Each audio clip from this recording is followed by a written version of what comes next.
Welcome back. We are here for Cordially Invited, a Rooted in Trophy game, part 2. So I'm just going to ask the players if they have any memories from previously on, one or two sentences to just kind of detail what they remember from last time before we get into the meat of things. Because, yes, we left it on a rather meaty moment last time. So, whoever wants to go first. I can start us. So I'm playing Nora Summers, the face, and some of the most quick, memorable moments for me had to be when I made a call on the boat, got the information that I needed, and found out that I had, in fact, slept with our Mark at one point in my life. And I had a great exchange with a man named Darian Sandoval, where we both exchanged cards that just say consultant and our name on them. Had a bit of a flashback scene to my time in Cape Town, South Africa, and a job that I did there, a retrieval that changed me. And yeah, that was about it. So Um, Marty, go ahead. oh no, you go ahead. No problem. So I'm Shane. I'm playing Vega. Vega is the tech. Standout moments for Vega. Well, not a moment, but just a fact. Carrying a large amount of explosives, but no longer has a detonator to go with them. I think that Vega's even though this actually happened like 2 minutes ago for Vega, it really is all that he remembers is dancing with a nice old lady. He was having a great time. A bit annoyed that he's been called back to work.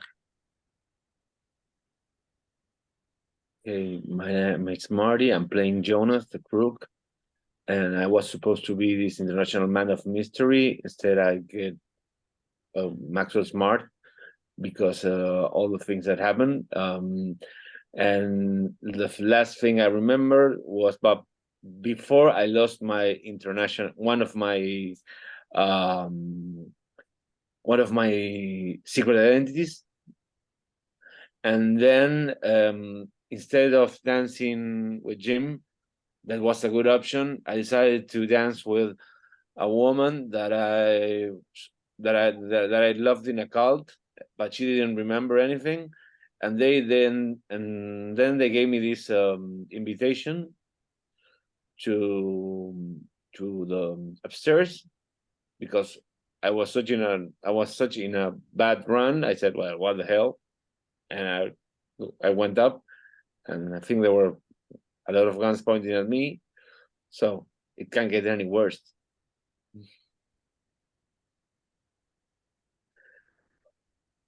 And I'm Jim. I use he, him pronouns. I am playing Damian Sloan, who uses he, they pronouns. Damian Sloan is the hunter. He's a nice middle-aged fellow who makes problems go away professionally. And as far as highlights, we are hired to make sure that that an associate named Frank, a client named Frank's daughter is okay. Sarah Catherine. We are on an island with a party for rich people, all wearing masks.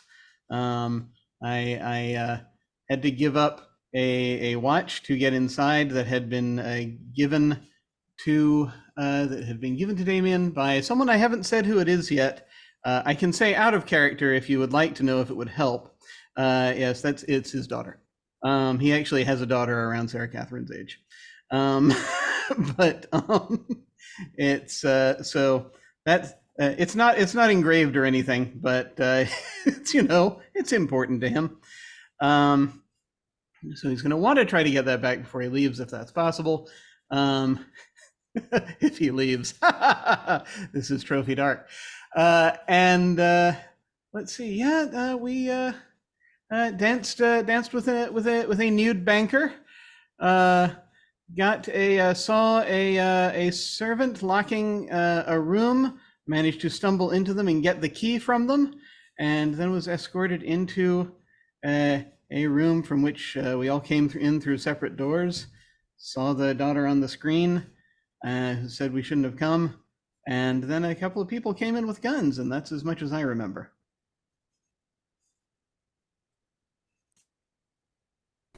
And altogether, it's a lot because that is where we are starting today. So, yes, you are in the Velvet Room, all of you, after having seen Sarah Cath on the screen on the wall saying, "They know my father sent you. You shouldn't have come here." And the screen blanked off, and two guys with guns come in. So, I ask you all, here in the Velvet Room, what would you like to do?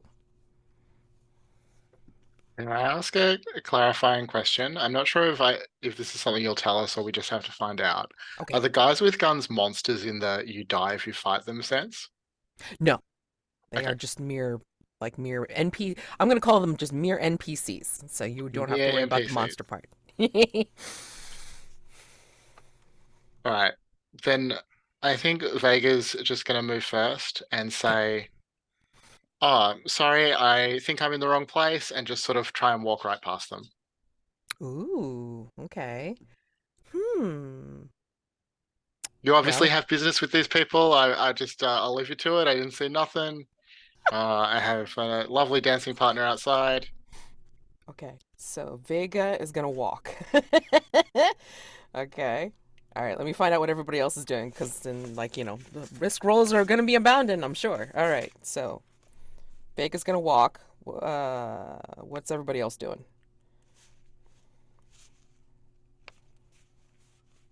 I put my hands up and said, I don't know anything. I don't know who was on the screen. So let's say this was a misunderstanding, and I can go. Plausible deniability. Okay, great. So Nora carries a small handgun on her holster thingy. She never fires it. She's not very good at it.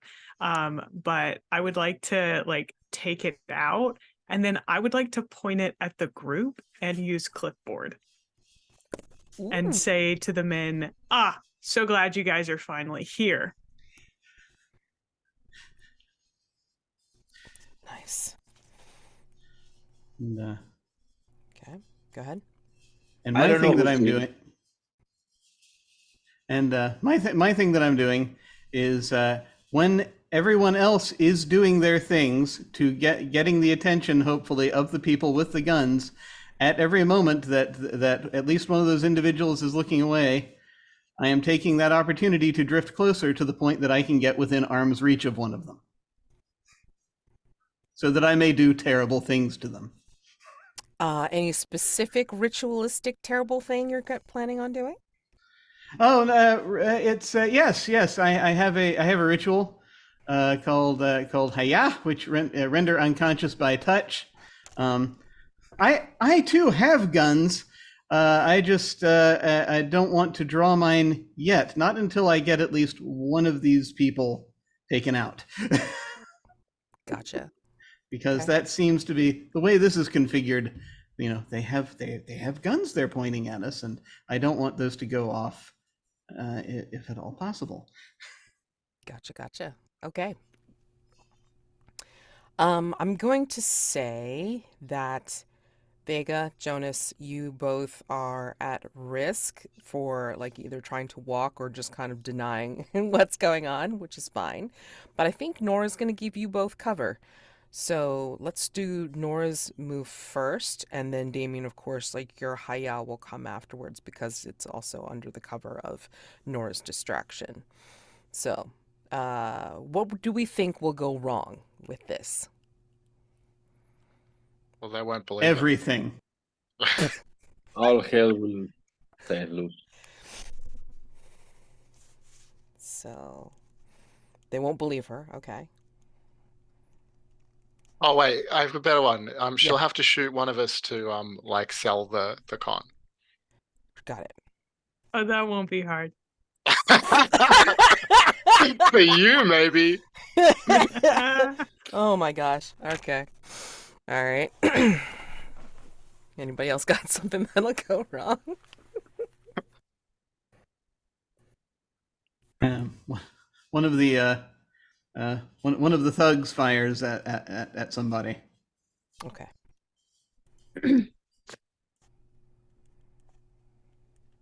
Okay. Yeah, I don't actually know how, like, I've never done a game in Trophy Dark that has something akin to combat. How does that usually run?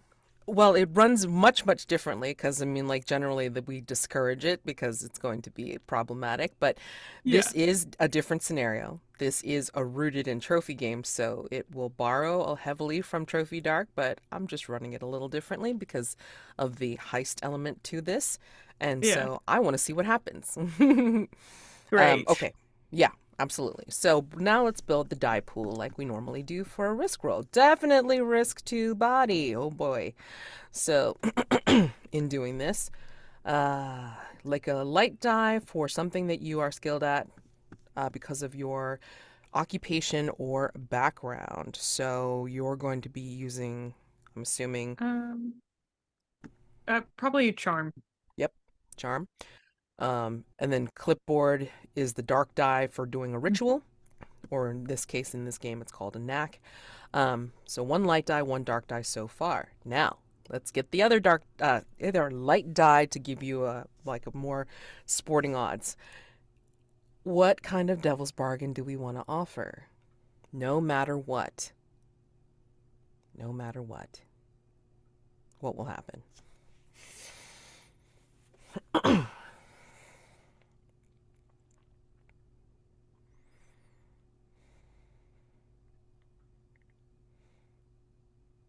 Somebody's going to bleed. Yeah. Non-specific, but yes. And depending on how you roll, that you can interpret that any way you like. Okay. Let's see. No matter what.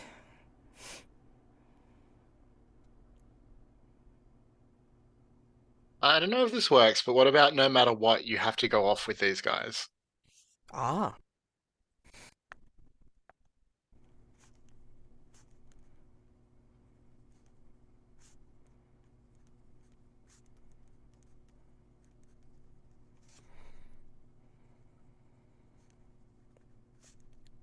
Okay. Marty?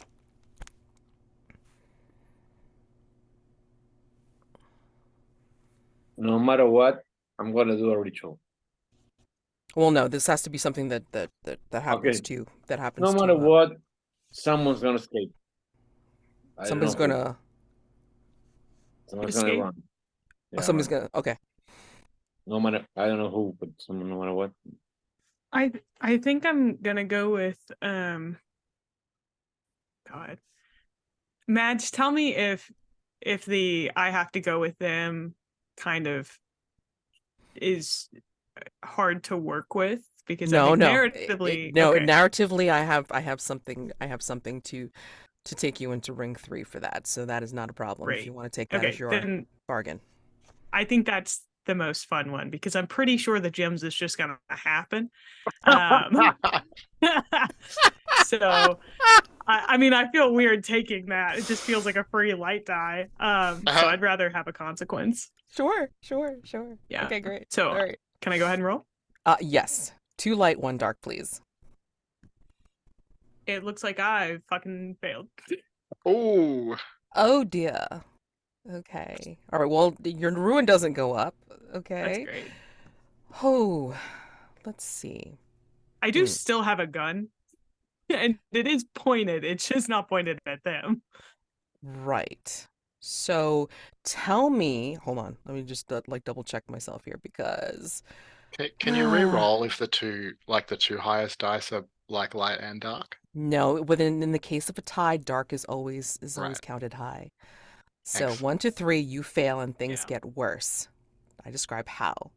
Or I can allow you to succeed, but things will get worse somehow. Hmm. It What seems like is my worth- devil's bargain might be that. Yeah. Yeah. So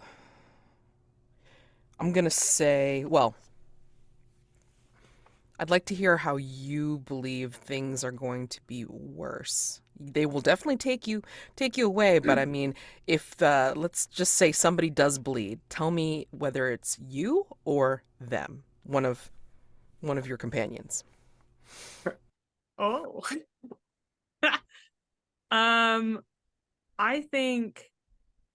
Oh God. I think while it would be really funny to have one of them get shot, much it would be much more dramatic for me to possibly get shot, and then to be dragged away too. So I think I'm gonna go with that one. Preferably non-fatal. I'll take like upper shoulder. Yeah. Upper shoulder. I could take a bicep, tricep area. Those seem survivable Yes. to an extent. She hasn't been shot before, but So I think in the hubbub where it's going to be where you say you pull the gun on them, possibly Jonas and Vega are like, "Whoa!" Like and either trying to skirt around you or making arguments or what have you, and Damian will get to you in a second, like where you're sneaking up behind or around one of the thugs. I think upon seeing the gun, one of the thugs is going to be very trigger happy and then like just shoot, startled and through your shoulder. And I'm very dramatic about it. oh, okay. Yeah. So as you're crumpling down to the ground, I think the other one's going to pull a gun on all of you, and then the other one is going to try to take Nora in hand and then lead her away. And as this other fellow is pulling the gun on Jonas and Vega, Damian, you propose to sneak up behind him and use Hiya. Yes. Okay. Can I pitch that my I'm just getting out of here is actually distracting them and is a help roll? Yes, yes. So with a help roll, sorry, okay, you want to, that's how you're helping. Okay. If you accept Vega's help, Damian, Yes. you have to say how you expose yourself to danger and roll one light die. Sorry, I think it's me that Oh, explains okay, how I wait. They expose accept myself your. to Okay, danger. yeah. So okay. So Damian, do you accept Vega's help? Maybe. Yes. I mean, as contentious Yes. as you two have been, or is it Vega and Jonas? I forget. Vega probably doesn't get along that great with anyone, really. Okay. So I anyway, haven't so as contentious been as this contentious. been, maybe you guys have eye signals that you've developed over the years, such and so forth. So we'll just say that you're helping. You're helping, and so you expose yourself to danger by. I mean, I'm trying to distract them, so I'm drawing their attention, and they've got Yes. guns. Yes, That's the exactly. danger. For sure. Okay, so roll one light die, please. That's a 1. Sorry, not very Oh, helpful, I think. crap-a-doodle-doo. Okay. If you roll less than your current ruin, yes, you're wait, that's a different roll. Sorry. Okay. I mean, it's not going to actually help, but I think the way Right. it works is that if any of Jim's light dice are a 1, then I'm going to mark ruin. Yes, that is true. Okay. Okay. Oh, and then the player can be also helped by more than one treasure hunter at a time. Jonas, do you want to help with this or no? I'll help him. Yes, yes, yes. And Okay. maybe trying to. Hello, I'm here. Everything's cool. No Yeah. problem. Okay. I'm That's in the amount of misery. oh God, that's definitely exposing yourself to danger. Please roll one light die. Let's see how my luck goes. Okay. Help, right? Yeah. Yeah. Yes. Please. 1. Oh, Not Oh my jeez. god! Jim, please do not roll a 1. Oh shit! No Oh, pressure. God. No pressure. Okay. Hold on. We haven't even gotten to Damian's roll yet, but all right. Well, holding on to the one. We're trying to ignore the ones. Okay. So Are we going to make it even into the next section? I just figure. you guys will be fine. It'll be fine. It'll be great. It'll be great. It'll be I don't fine. It'll be Fine. fine. Okay. So you're gonna do this. They're helping you. I'm gonna ignore the whole like going wrong because I think we can figure out how it's gonna go wrong. All right, let's gather some dice here. Light die for something that you are skilled at because of your occupation or background. So yeah, I mean, I've been using tracking stillness and anticipation throughout this whole thing. Yes. Every time someone moves or distracts them, I get a little bit closer, but I'm still when they're looking at me. Okay, great. So it's trying to anticipate when the guy pulls his gun out. What has been basically that's usually when you do the move to try to twist the arm to get the gun away. Sure. But Excuse me. in this case, probably hitting him is going to be involved too. Oh yeah. Um, So light die for first skill, dark die for using the Haya knack ritual, and then Okay. now we're going to propose some devil's bargains, no matter what. No matter what, you definitely kill the guy. It's not just knocking him unconscious. use more force than I intended, and we have a body on our hands. Exactly. No matter what, this guy has a bigger, scarier brother who's also at the party.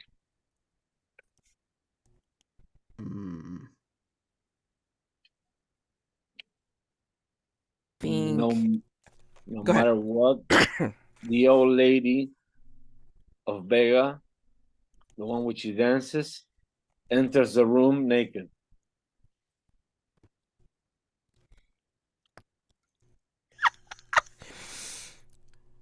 Has like 14 is- problems in one, Okay. let me tell you.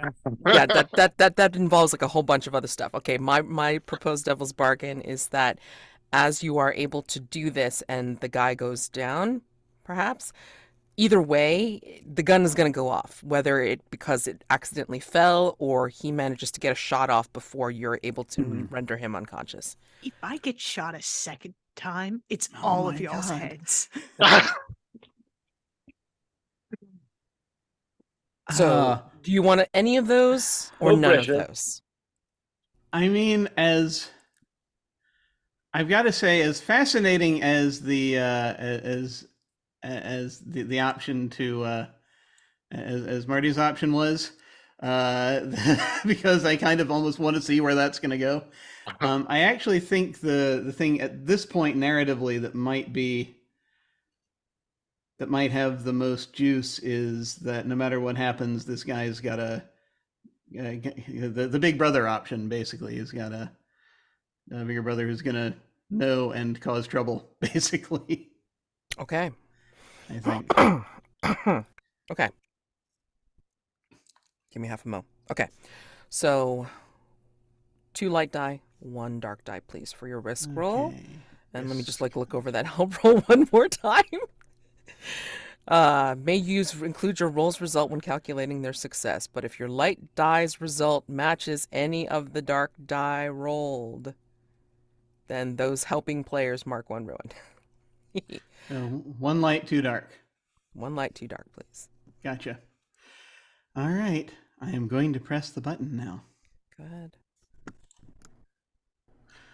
Well, the good news is the light die did not match any of the other dice. Fuck! I was gonna say it's okay because we've cleared away all the 1 results, but apparently I was wrong. Nope. Nope. Your light die results match any of the dark die roll 1 ruin? I mean, it's quite good. Like your dark die are not the highest results. That's good. Yeah. Okay. Yeah, this So- is great. Okay. So, This is great. y'all, Vega, Jonas, you have to mark 1 ruin. Oh no. Or, I think I we will- don't because Well, it's the dark I die. feel but if any of feel- your light die, okay. Oh no. This is talking to you as helpers.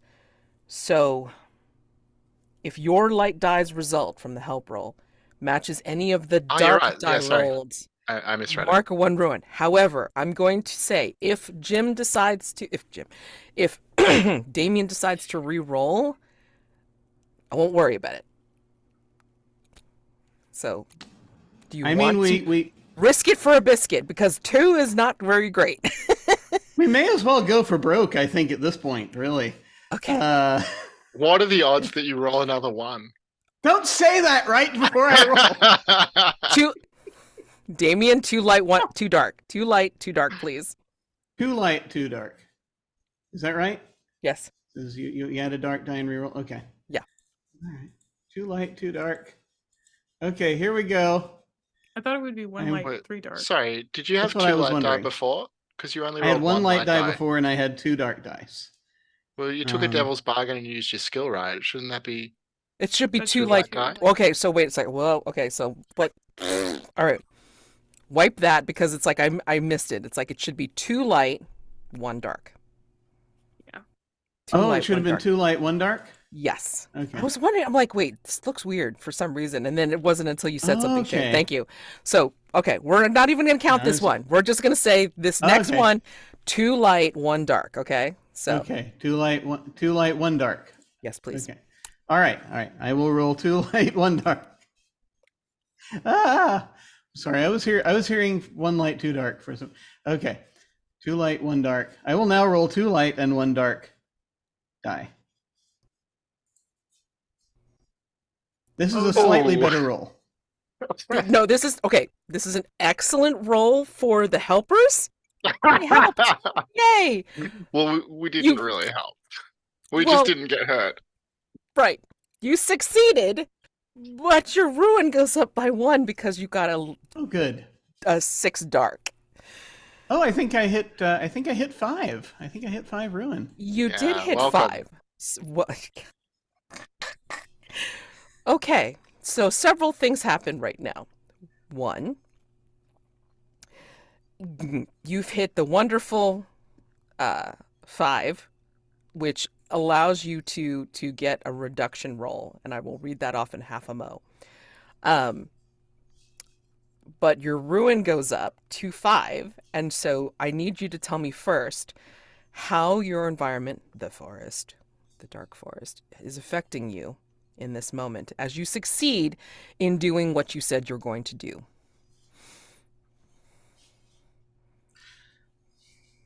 What does your ritual look like?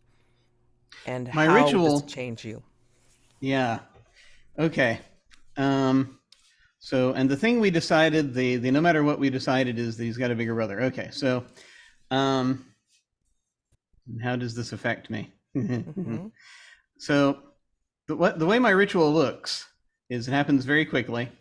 This the guy closest to me, as I've sort of drifted closer and sort of a little bit over his shoulder at this point, while he's been distracted with anyone else, is that. Yeah, this is okay. May I just before I describe this, let me ask you, may I describe the ends of these NPCs' lives at this time, or is that more than we wish to describe at this time? I mean, so long as you don't get too graphic about it, I mean, that should be I'm not fine. going to get too graphic about it. I just want to know if it's okay if I axe them. Yeah, as long as it's cool. Yeah. I just wanted to make sure. I didn't know if you wanted them to still be on the board. That's all basically I wanted to check first. Well, I think the before I said one has already taken Nora off. Oh, that's right. outside the One is room. already taken. So it's just one guy left. One guy Okay. left that was pulling All a right. gun on you guys. All right. Excellent. Okay. So yes, I think that the way this job sort of affects me is that seeing Nora get dragged off, he's still going to act, instantly, and still, because highly trained professional. So the gun comes out, the one gun has already gone off, and I think it's was it the other guy then that dragged Nora off, the guy who didn't shoot? Mm-hmm. Well, the Okay. guy who hadn't shot, yes, like, Okay. dragged her Okay. off. So the guy who dad shot has his gun out. So I'm sort of a little bit over the shoulder. And so I just will sort of behind him, I'll say, "Hey." And as he's turning around, just grab the in position to grab the arm at the wrist, yank it up. You hear a cracking sound. I bring the full power of my fist up to the guy's face, just into just sort of into the jaw. I get a little bit off center, so managed to tear the gun out. It hits the ground. Guy crumples to the ground, and he is on the ground. Unfortunately, I have used too much pressure as this has happened, and he is on the ground, sort of bleeding a bit, and he is what the state he's in isn't exactly unconscious, but it's not exactly conscious either, because he's like sort of down there and just sort of looking around. I just glance back and I'm just like, damn it. And from behind, I think it's in one of my boots, I pull out one of my guns. And the two of you just see me do this just very well. I'm just like, and I just get him dead center of the head. And just like, and it's the way this seems to affect me is just basically that I am, there's this tiny bit of not exactly rattled, but just a little bit more on edge at this point, visibly, and he's just basically he didn't take this guy out cleanly, and that is for him a problem. But something that's just sort of like he's immediately going to be just sort of coldly turning and looking to see what's to see if he can see where the guy is taking Nora. Listen, your work bestie just got shot. It's completely Exactly. understandable that you're a little rattled. Yeah. I Yes. think your condition out of this is going to be tattered edge. Okay. So write that in conditions. And for reduction roll, just as a review, once you get to 5, you can start to perform reduction rolls to lower your ruin. You cannot get it any lower than your starting ruin, so conceivably, if you want, you can make 2 reduction rolls. But to get yourself out of dangerous territory, you make a reduction roll by acting in the forest's interests, destroying treasure, betraying or sabotaging your fellow treasure hunters, or interfering with rituals. So you can choose to do that now and tell me how you're messing with your companions. You should try to be subtle, of course, so as not to draw attention to yourself. But when you do a reduction roll, you will always lower your ruin by 1 point. However, the roll will determine how subtle you've been, whether you've been caught out or you've gotten away with it. So, do you want to do it now or do you want to wait? Is it possible that I can do it right after I've stepped out of the room, when I'm just in those few seconds when I am out of sight of Jonas and Vega? Yeah. Okay, because I actually had an idea for this. Okay. Well, let us see by your reduction roll, please, whether Yes. you're subtle or not, and then you can tell me what you do. Okay, now that'll work. Reduction 6. Okay. If this is what less does than your that mean? current ruin, your betrayal goes unnoticed. It is not. It is Go ahead not. and you go ahead and lower your ruin to 4. And yeah, he got a 6 light for this. If this is less than your current ruin, your betrayal goes unnoticed and you decrease your ruin by 1. You always decrease your ruin on a reduction roll, but I think they will notice that you are doing something rather sneaky. Or This is perfect because I have a way sus. that this will be obvious. Okay. Go And for it. again, with his tattered edge, he does not care Okay. right now because Okay. his work bestie is getting abducted. So it's very simple. His phone buzzes. And and what they see, tell me if this is too subtle. What they see is he sort of turns, he quickly answers it, and he's like, yeah. Mm-hmm. And he turns and he looks at the two of them. And zeroes in, he looks over as he's just staring at both of them. After a second, after someone says something to him on the phone, he's like, yeah, okay. Yeah, I can take care of that pretty quickly. I'm in the middle of something right now. But as soon as I'm done, no. As soon as I'm done, I can make that work. Great. And he'll just sort of turn around and head away. Okay then. So I'm just gonna make like meaningful eye contact with Jonas. Like, did you see him agree to kill us just then? Like, like it wasn't because I, of course, don't know that Jonas has also betrayed me and is also trying to have me killed. Who do you think just called me? Jonas is right in the room. Anyway. Too freaking funny. Oh my gosh. Anyway, so so Nora's out, Damian is out, and then you two are left in the room.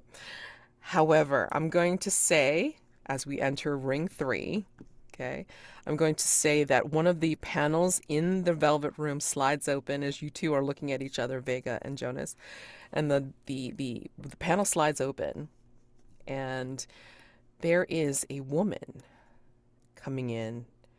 She is naked. She is very well put together, and she's wearing a mask of a gull. So you see like the sleeked head, but then like, the large bill and beak. And it's not until she starts to talk from behind the mask that you recognize Vega. It's your friend.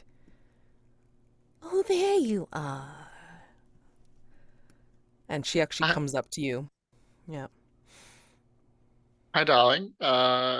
Just a touch busy at the moment. Oh, no worries, no worries.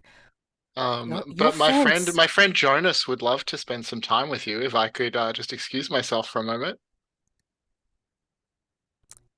Well, you can't see it, but you can hear the smile in her voice as she says, "Your friends don't have much time left, but you should swallow this." And in her palm, she has a pill stamped in the shape of wings. Well, I swallow it. Awesome. I think I made a good impression. She surely has my best interests at heart. Can I tell her? Absolutely. Oh, Vega! Can I tell her if she has any extra pills? I think as you're turning to talk to her, to trying to get something out of her, I think you see the screen in the velvet room switch back on, and you see the target. You see as if there's a camera following her, or at least like kind of panning from her and then just kind of Wow. showing what she's doing. You can see her descending into a lower room. Looks like a basement. She's looking at the camera. She's looking at you, Jonas. And she drops something.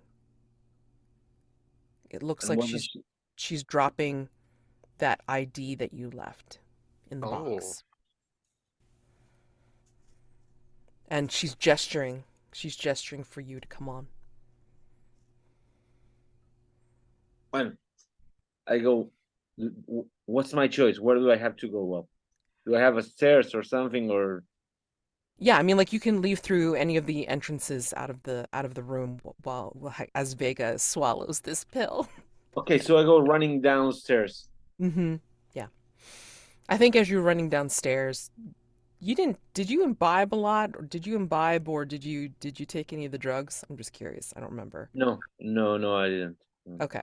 So yeah, Yeah, you who would seem do something like that? Obviously a bad idea. well, you see like a lot of the party goers either like, in a state of undress or completely naked, and like, they're still wearing their masks though. Okay, so And can I get naked and have the mask? yeah, if you want to take a mask from somebody, sure. But I have mine, or Oh yeah, yeah, you do. You still do. But if you want to get naked, that's perfectly fine. I'm just letting you know yeah, what the state of people is. They're kind of milling around, talking. I got a medal with the group, you know, so not Yeah, suspicious. So but I mean, you recognize like kind of Copacabana. where you are. There, some of them are completely out of it. Some of them are leaning on each other. Some of them are going off into the garden to do other things. And maybe like, in your travels down, you realize where those basement steps look like they're going. So there's people going to that basement, or I see the basement. You see the basement door. You see the Okay, basement. so I go like dancing like about the Copacabana, like making a fool of myself, and I go to the door. Okay. I don't know what kind of music is playing, but not maybe Copacabana, right?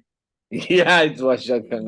You're Yeah, right. probably hearing it, but it's probably sounding a bit like very strange. There's something So underneath. There's some kind of like thudding beat underneath that doesn't sound like it's in time with like, Copacabana at like all. it's remix. It's a Yeah. remix. I would Yes. go Copacabana, and I go like, well, like I was on E, so I know a Copa, and I go with the people. Right, right. Yeah. Yeah. I mean, like you see the door, and then like you can see it leading down. Um, I'm gonna And say yeah, I'm gonna say that as you are heading down these stairs, as people are starting to file in behind you, you see a sickly green light kind of filtering up from the staircase, and everyone but you freezes in place, seeing this light. And and it's what? almost like in the underneath the music you hear downstairs. Something important is downstairs. They're all naked. They're all naked, Okay, no problem. but underneath the music you hear downstairs. Something And do I see important is where is downstairs? downstairs. I mean, everybody else is stock still. They're frozen in place. Like statues. Yeah. And what do I see? You just see the sickly green light filtering from downstairs. Okay, Yep. so mm, You feel it. Everyone feels it. towards the light. I go towards the light. Downstairs towards the light. Yep. But can I touch someone to see what happened? Touch. Just touching someone or Yeah. No, yeah, like oh, that's someone. yeah, sure. Just to know what happened. I mean, they're just stock still, frozen in place. Okay. None of my Wait, business. None of my are you just touching them on the arm, or are you trying to dislodge their mask?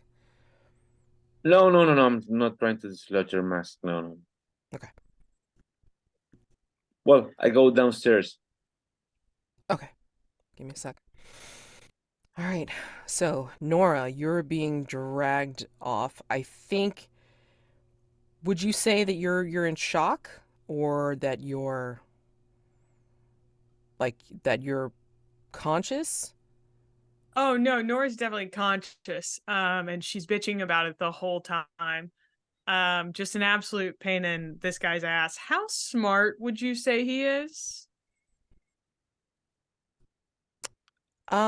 Smart enough to have a gun trained on you, like, as he's dragging you off. Okay, because I was gonna ask, because I don't want to presume on if this was an oversight, because it was not mentioned that he took my gun, which seems like a wild thing. So I don't know if he did. Let me see. How did you roll again? Because that would determine whether Oh, you I kept your failed, gun. Okay, but so then I thought I want to say, like, in that failure though, maybe you dropped the gun because he shot your gun shoulder. okay, cool. I think I assume, like, on the way out, Nora probably would have, like, said something to Damian about, like, um uh, you know, this is just like Paris in '04, or something dumb. Wouldn't have been '04, would have been like 17 or whatever. I don't know what year it is. Um anyway, so just kind of signaling, like, come find me, like saying that, something like this has happened before. Um but she's being an absolute just pain in the ass to this guy. She's like, hey man, listen, I know you can't get me to a hospital, but, like, do you have any coke, literally whiskey, anything? Come on, dude. Like, I know I'm in the wrong place at the wrong time, but just give me something. It's not like it's my fault that I got shot. Are you He implying that?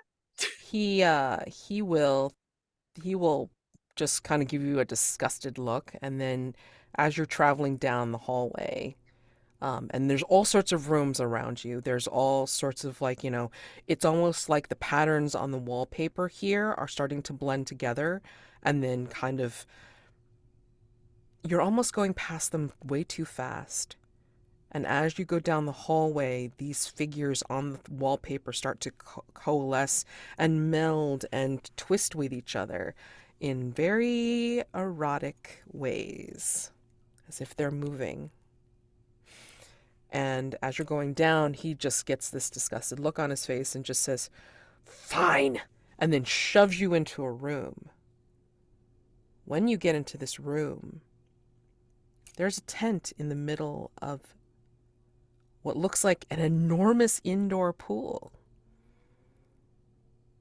And there's a floating path to this tent.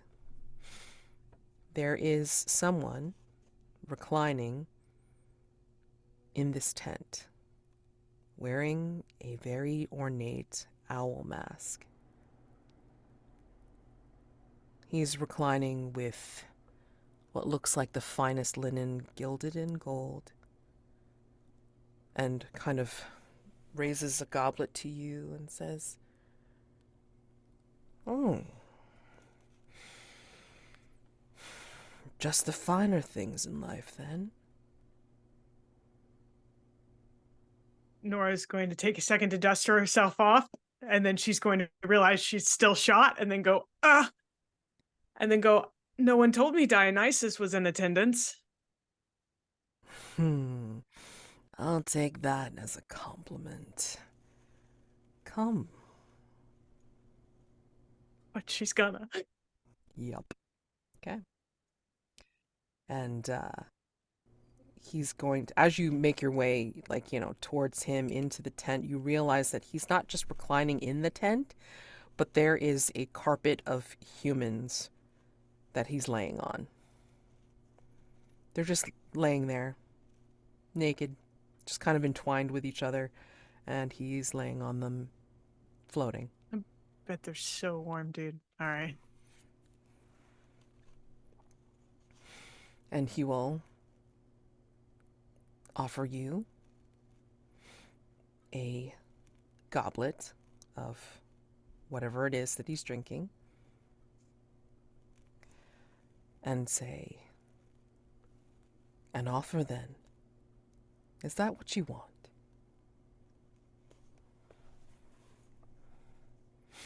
Well, offers are always contracts. What's the other side of it? I'm going to say in this moment, as you're watching him and he hears what's the other side of it, the owl head looks at you with the wide, bulbous eyes, and then the head turns all the way around 360 back to you. Make a ruin roll, please. Let's go, baby. Least ruined character. Ah, I lost track of my room. Dang it, where'd it go? I rolled a 1, sorry. Oh, you rolled a 1? Yeah. Okay. All right. Well, your ruin doesn't go up, so that's good. So sorry, I'm resisting ruin at every turn. You must find these people fascinating. That's all I got to say. Cause Oh, and I damn. mean, Nora's been everywhere. I joked Yeah. with Michael when I talked to him. I was like, maybe I'll be the first person to win a trophy dart campaign.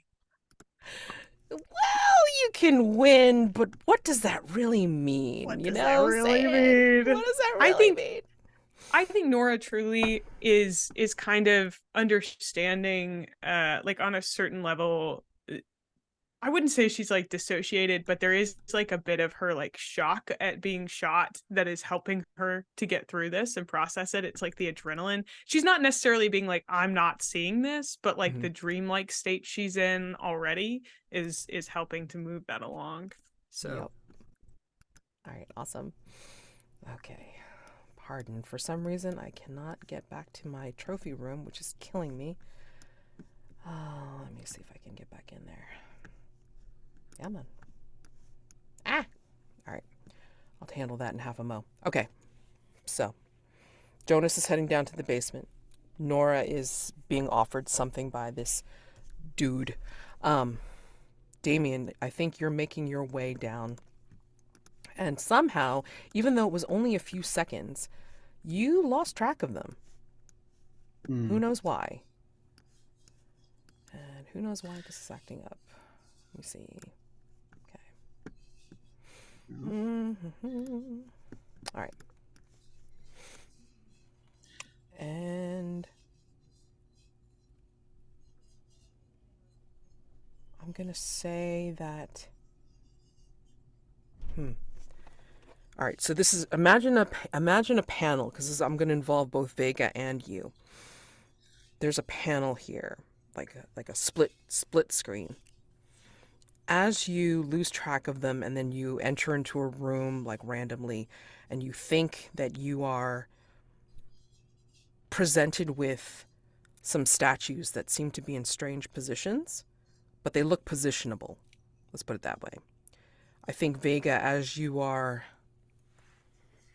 in the room by yourself, in the velvet room, you've taken the wings. Tell me how you feel.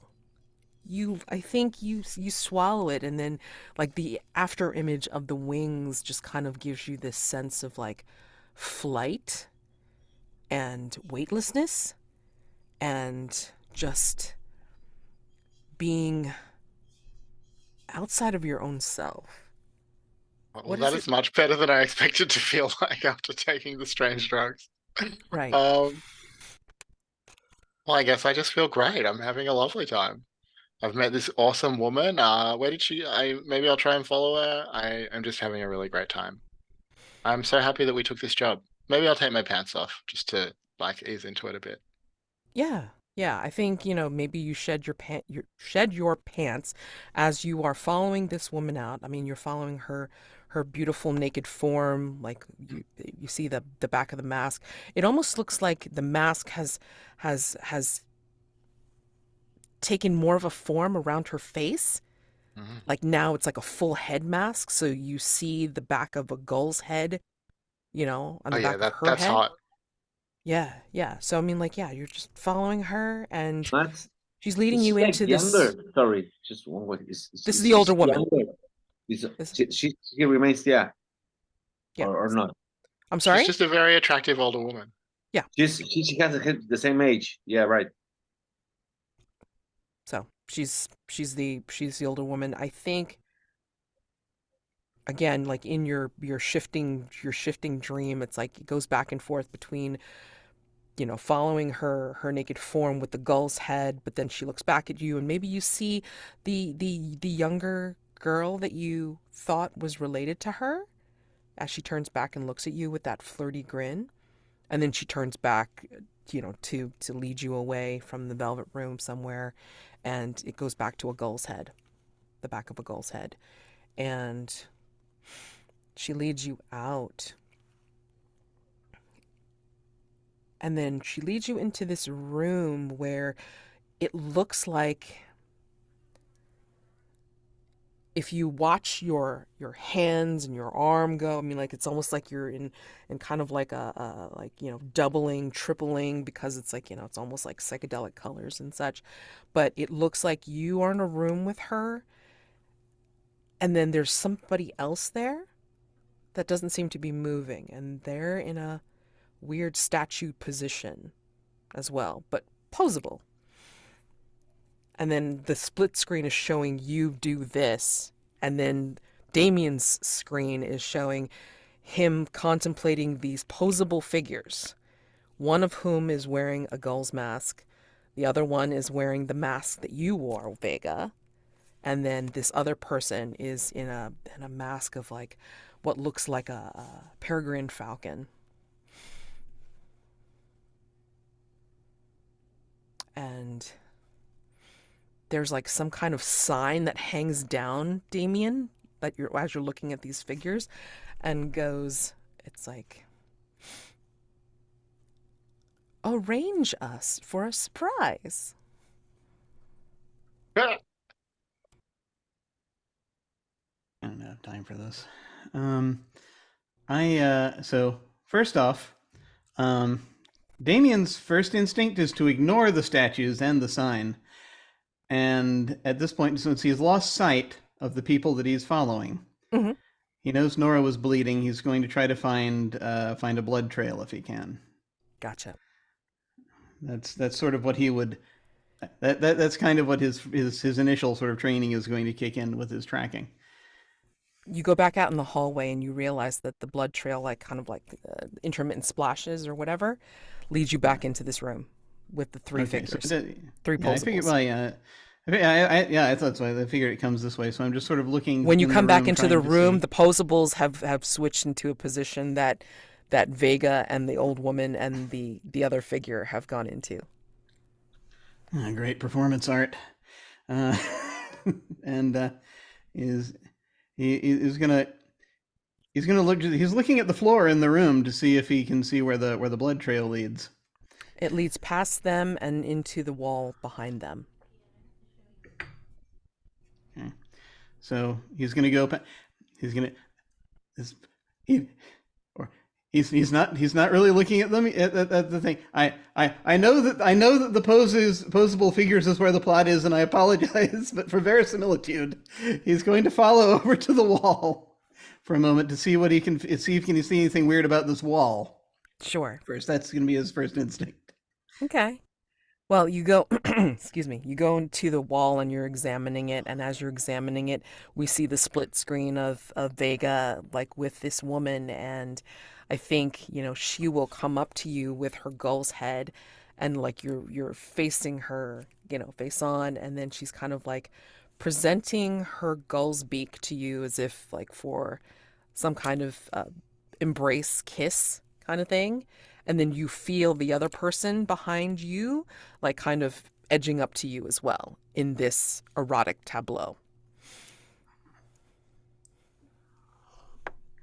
Well, then I feel like we should fade to black on this scene because we Absolutely. have a on sexual content. Absolutely. But I mean, like, when you I'm going to to show them both the most adequate 4.5 minutes of their lives.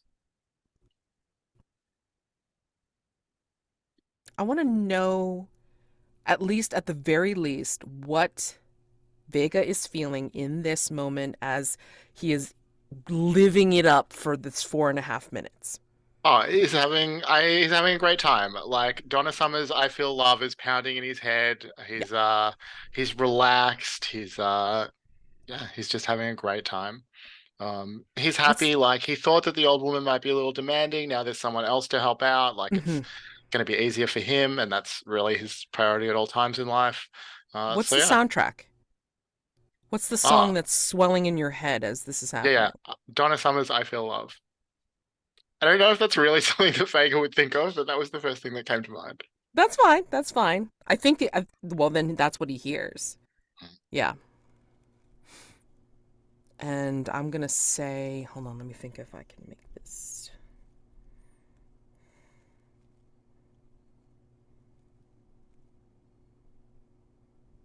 I'm gonna make this into a bad pun, and I apologize. Your condition is I foul love. FOWL. Amazing.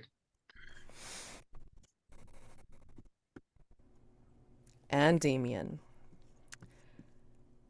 you manage to, well, you turn back for half a mo, and then you see that the trio of statues have actually changed position again into a more intimate embrace. More intimate And then embrace, right? Yeah, it just sort of thinks, yeah, figured that's where this was going, and he's And just then when assuming that the yeah. Go ahead. when you turn back to the wall, there is a panel that seems to have clicked open. Yeah. So he's just gonna look carefully as he'll kind of again gloves on. He's gonna go ahead and just look carefully, open the panel, look down, see if he can see the well, the blood was going in here, so if it's he's just gonna keep moving because he doesn't realize that one of the people behind him is Vega. Mm-hmm. He When just you look, assumes they're like living statues. He assumes right. that they're people because they moved. Yes. And that Yeah. they're just doing like, the Stuff. living statues that, normally busk like out in public, but they don't usually get this intimate. But he figures Sure. it's that kind of party. So Exactly. yeah. So you come into what looks like a security office. Monitors. Small monitors, but monitors all the same, of different views in the house. You see a monitor showing Jonas go into what looks like a basement room. These aren't in color, by the way, along with several other people. You see Nora going across the floating pavilion path to this tent where you see somebody reclining. You can't quite see, it's kind of grainy. And maybe you see some writhing forms that have faded to black somehow, as if the lighting in this particular room has just faded. You might recognize Vega's mask before it does completely fade to black. But you realize that there's a binder on this desk in front of the monitors. There are bios of all of you, except for one. All of the details that no one else could know except for one of you, whose bio is missing.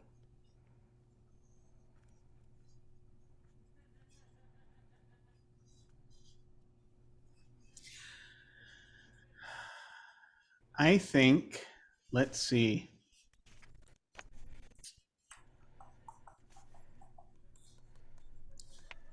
I think narratively. I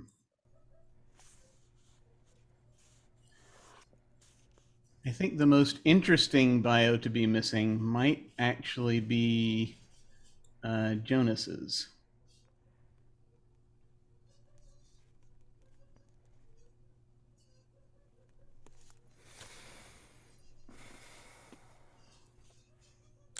As he's the missing. one that we already thought we all figured out. It's missing. You don't know why. It's just not there. But the rest of you, even completely. And there's a picture of the things that you left in the box. And in your file, your bio, there's a picture of the watch, and then a picture of your daughter. Jonas, I think as you're going downstairs with these other people who have started to move in behind you, there are people in front of you. One of the, there's actually staff members starting to line the bottom of the staircase, like as if they're like creating like a receiving line. They're all wearing the domino masks. And one of them will be a little bit more chatty than the rest and say, "Hey, you have a cigarette? Yeah, you got something for a little bit of a Nick fix? Eh? I mean, today's really, really important. We all have to get it right. You got some? Got some nicotine?" Sorry, I'm naked. I don't have anything. Can you see me? Yeah, sorry. I mean, just kind of getting a little nervous myself. You're naked. So, Actually, the What? servants are still have togas on. oh, okay. Yeah. So what's the deal, man? Oh yeah, no, today's real important. It's about this place. I don't know how many years, you know how that goes. The story about like, every so many years, you got to get a whole bunch of people on, and it's like they got to be able to fund the whole shebang. And Oh yeah, how was it? How was it? Because let's go. How was it? Was it the whole shebang? the What's Great the Dawn, story? Oh yeah, right. The Great Great Dawn. Dawn. Yeah, you were saying the Great Dawn. What's the Great Dawn? Like the Great Dawn, right? Yeah. I mean, everybody has fun. Everybody celebrates till they can't do anything but collapse into their own joy, and they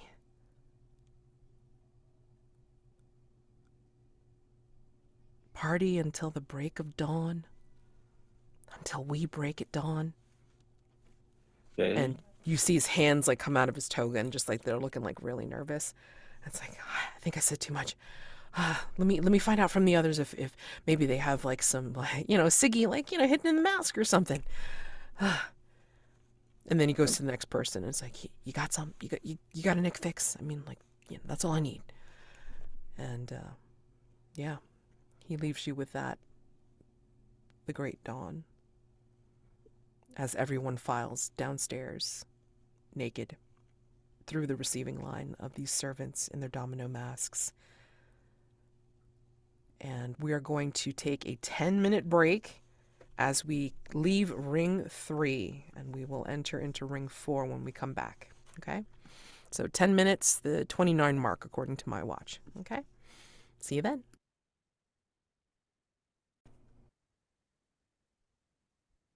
Ring 4. I think as you are drinking and talking with this person behind the owl mask, Nora, I think, he says, what about a seat on the board? Someone with your skills. You'll do anything, right? For what? The seat on the board, or to make sure the board does what it needs to? And the the bulbous eyes just turn to you like and just do that like slow blink. And I like your style. How about I put it plainly? All you have to do for this seat is choke a willing someone until they pass out. How willing are you? To be the person choked? Well, I could be willing, but I need to survive to make sure you get that seat. That's a good point. Well, do you know anyone? Or is that up to me? That is up to you. Hmm. Just need to be present in front of one of the many cameras around this estate. We'll even make it easy. And he presents you with a silver box, which has a great owl head on it. This will help. And then he hands it to you. I'll take it, and Nora will take out her like nicely engraved cigarette case. Not it was not here. It would be shot through if it was here. It was here. So she takes it out. She pops it open and she hands him one of her cigarettes. And she says, as I said, I don't take one-sided offers. It might be small, but I'll tell you, I'd have to fly back to Korea to get more of these, so it's not the smallest thing. She clicks it closed and He takes it and will put it to his beak as you open up the box. And the box contains a pair of soft leather gloves. Almost like they're made for you. he's putting them on. Yeah. Okay. Remember. She'll slip them on, and then I think she'll extend her gloved hand to the owl man. And if he takes it, give it a little kiss, get up, and leave. Yep. And he just raises his goblet to you. Good luck. I'll need it.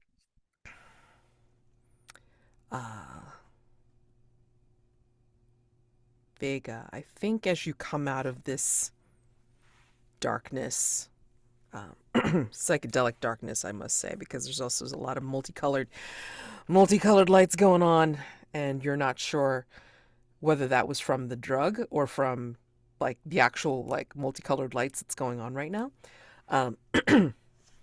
And that soundtrack that's in your head has kind of faded away. So you've come out of I feel love or I foul love. And it's kind of gone dark. Like it's kind of went more moody and slower, but you still feel this thudding, not from the music, but in your heart. What's playing right now as you come out of this? I'm trying to think of what the sleaziest answer is, because obviously that's what would be playing in Vega's head. I'm not quite sure. What does Vega think about after doing it? Like some Nickelback, I think. Oh, nice. Nice. He's smoking a cigarette, he's feeling very, the thudding, whatever. He's feeling very relaxed. He's yeah, just a little bit of Nickelback in his head. Nice. Okay. Do I need to make a ruin roll for hearing Nickelback in my head? Yes, because it's like, you've come down, way down, and I'd like to see, what falling into the forest Oh, further looks like. yes, Nickelback will increase my ruin. There you go. All right. So I'm at 5 now. Besides hearing Nickelback, how else do you fall into the forest's clutches before I ask you about a reduction roll? What's happening? I mean, I guess that Vega just uncharacteristically, maybe it's the drugs, starts to feel self-conscious. Like he just had this threesome and now he's not feeling that good about himself. That's not how this normally works.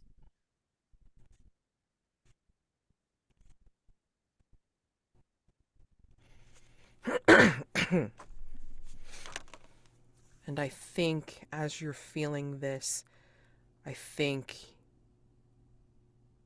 you lost track of your two companions as you're coming out and coming down. But then you see stars because there has been a sizable force to the back of your head. Ah, And it happens within a blinking, because what happens is that you get hit. You feel the hit. You see stars in the back of behind your eyes. But then you suddenly wake up in a different position. You're tied up in a room. There is a body. And then you look down at your hands. So you're tied like around your chest and maybe your legs. And you look down at your hands, and their hands are bloody. I'm going to ask you in a minute, after I go through everyone, if you want to consider doing a reduction roll for your 5. Okay? So, let's see.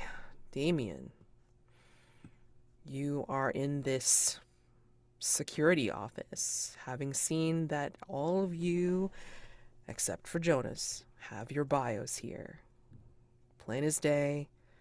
Maybe a laundry list of all the cases or all the jobs that you might have been on together or apart, but some personal information that nobody else would have known about you. Yeah. What are you thinking? So, what he's thinking is that he wants to burn this building to the ground, but he's not going to, because that's not the job. It was really just the photograph of his daughter Sandy that did it. It's just basically no. It's just basically that's where it is. But he knows that he does not have time to dig into whatever this, people can have copies of things these days in various places. So, if they have it, then they have it. But he is going to. Well, you just asked what he's thinking. So that's basically just. So he's just basically like, okay, I gotta get us out of here at this point. The mission has technically been accomplished. Is also what he's thinking, because she knows that her father sent us. That's it. That's all that was required from the way he worded the mission. It's just basically that's what she knows. Okay. So yeah, that's it. That's what he's thinking. Okay. I'm gonna say, let's see.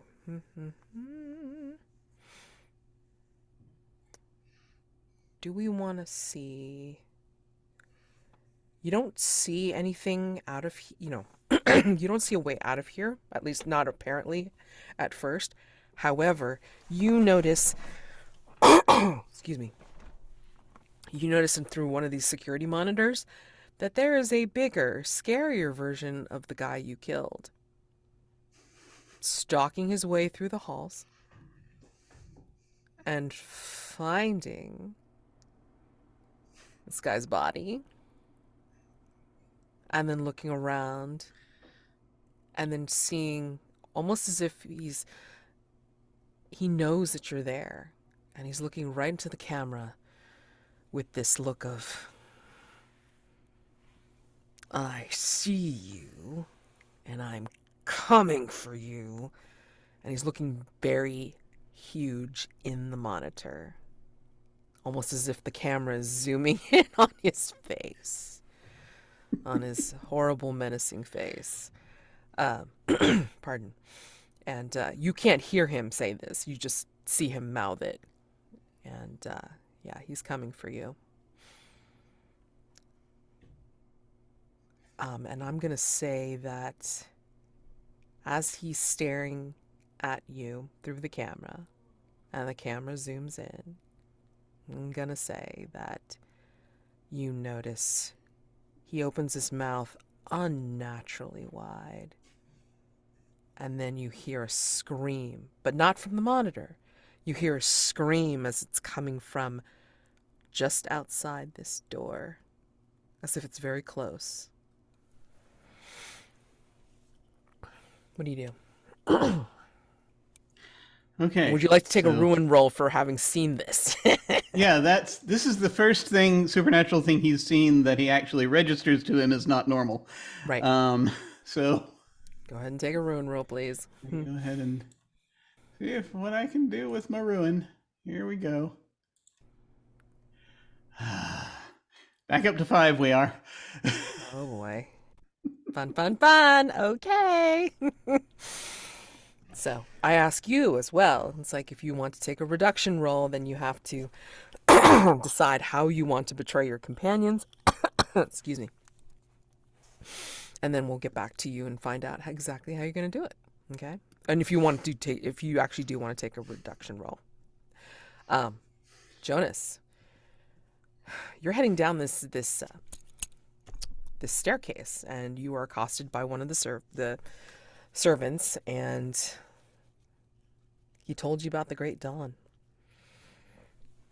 Pardon. I think as you're making your way through the gauntlet of these servants in their domino masks, I think you hear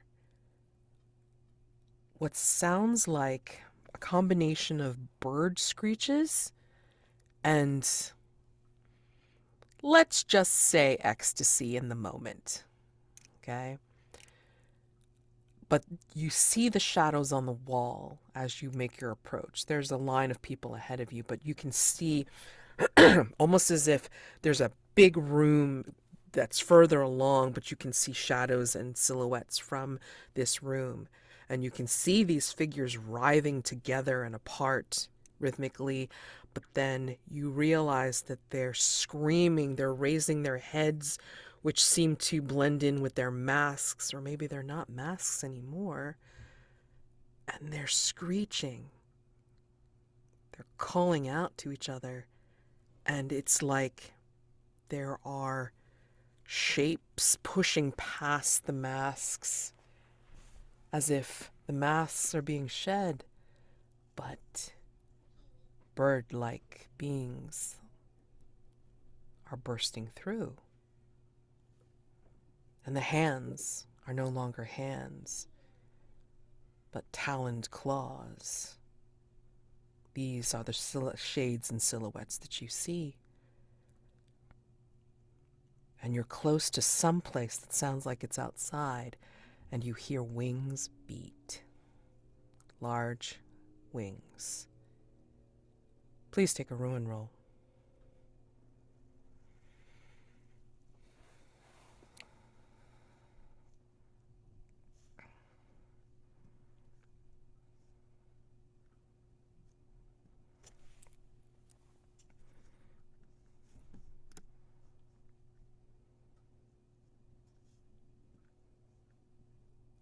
Sorry. No. Second roll.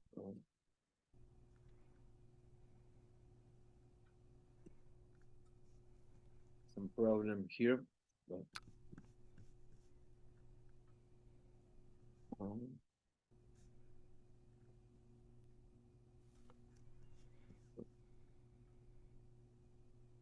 it doesn't roll. So sorry, doesn't.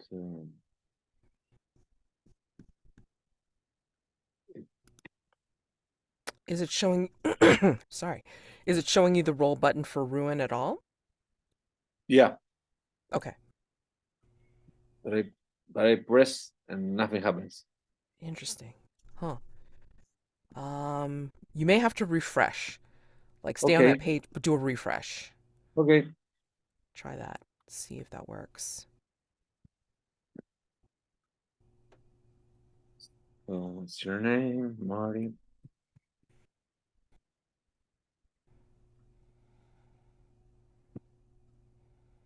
So let's try again. Ruin, you said. Yep. Roll. Yeah. Oh, Okay. Well, you keep it together. What are you thinking to say, this is fine, this is all fine, keeping it together? What is Jonas thinking? Well, I'm in an outhouse, so what's my chance? I'm already dead, so I gotta find this girl. No problems. Wish they were playing Copacabana. Maybe that's what's keeping it together for you. You're hearing Copacabana in your head. Truly, Something that's what's doing happened. it. That's what's doing it. And And of anybody, which is hilarious to me, it's like Jonas is keeping it together because his head's in the mission. That's what it is. His head's in the mission. It's great. Love it. Okay. So, Nora, as you are heading out from this room, I think I am on the lookout for someone, if that helps. Mm-hmm. Yeah, I'm looking for Darian Sandoval, my consultant. Ah. Well, some people are still here, but they're kind of like in a weird zombie-like state. Like they could be high on drugs, they could be completely like wasted, who knows. But as you're looking around for specifically for Darian, the island takes a tilt. You feel and you can see some people topple over as the world goes or feels like it goes a bit sideways. You see in the marble walls there are cracks erupting. Furniture slides down like the angle. People slide on the floor. There's strangely enough no cries from them, no indication of them feeling any way out of sorts from this. Again, they may be completely toked out of their mind. You have no idea. Their masks are still very firmly on. But these tile floors crack and they form jagged fissures that one of them seems very determined to try and get you trapped in its opening as it's heading right for you. I am going to be fleeing the fissure. Yep. So, my question to you is, how are you feeling right now about this sudden shift of the world? God. I mean, I think she's getting patted a lot by shock. She's got one thing on her mind right now, and that's that if anyone's going to have stayed coherent enough to be willing, it's going to be Sandoval.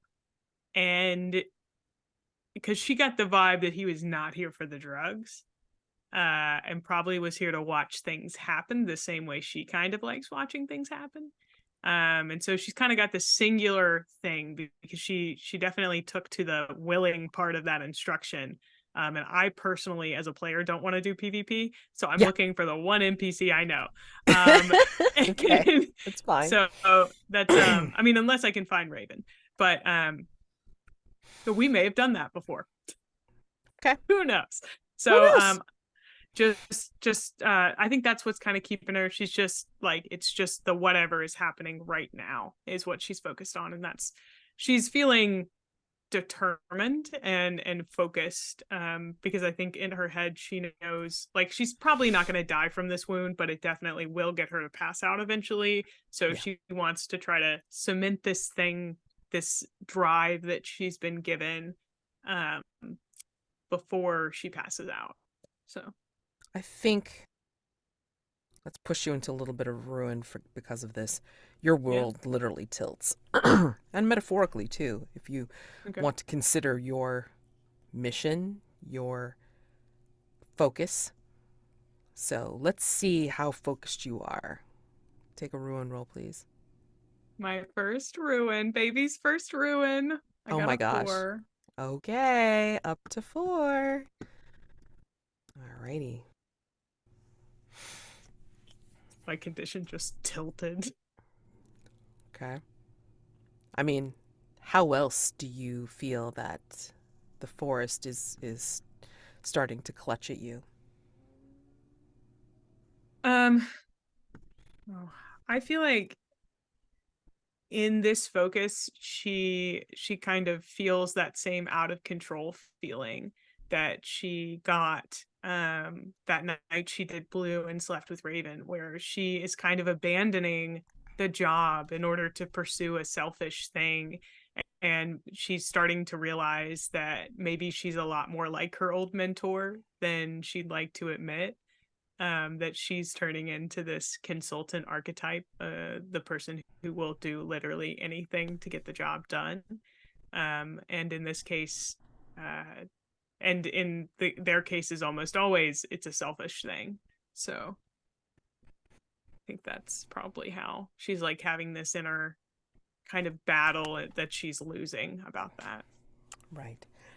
All right. Let me go back to Vega. Vega. I do actually need a condition. Oh. This is baby's first ruin. I'm baby.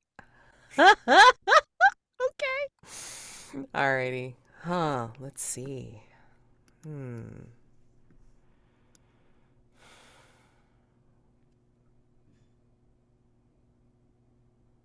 This may sound a little flippant, but I think it fits.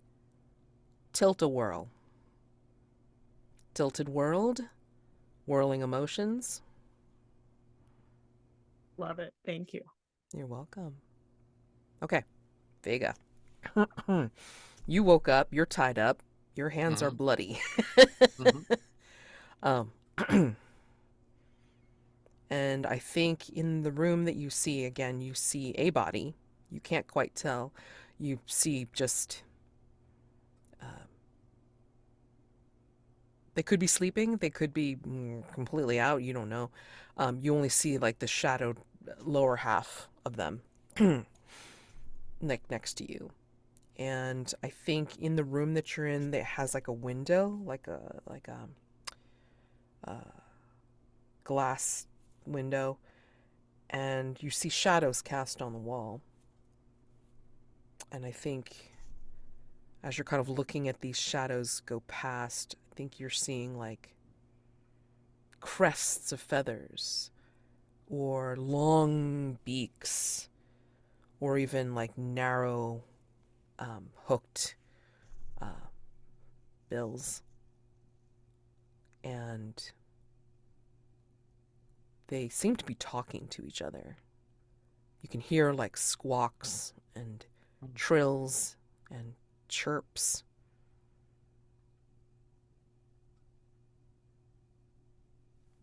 What are you thinking? Can I understand what they're saying? I'm thinking this is what Vega's thinking. He's a bit high, he's a bit into his bird mask, and he's like, I can probably understand what those birds are saying. Okay.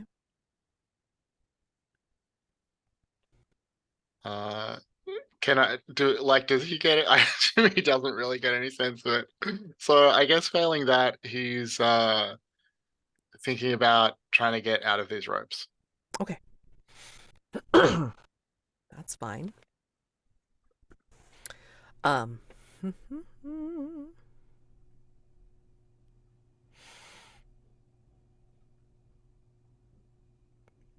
Just trying to think if it's... Yeah, let's make it a little risky. So again, these shadows, these figures are passing past the door, and again, you think they're just the masks, but these are getting pretty elaborate. You don't remember anybody having crests like this when you were out at looking at the party goers and such. So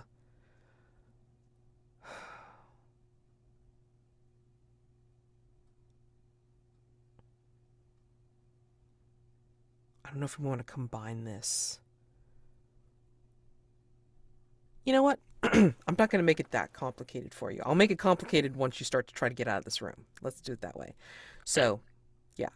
Let's just say, like, you're able to figure out a way around these ropes. Maybe you're like, you... Well, I have a gizmo for this. That's how I Oh, got out.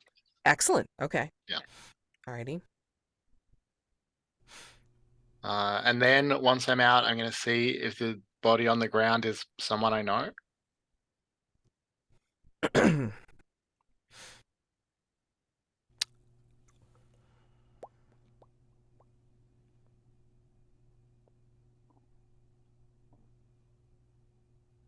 Because I'm I'm gonna really hoping that it's Damian. Since he has basically offered to kill me. It actually is not. It's not. It's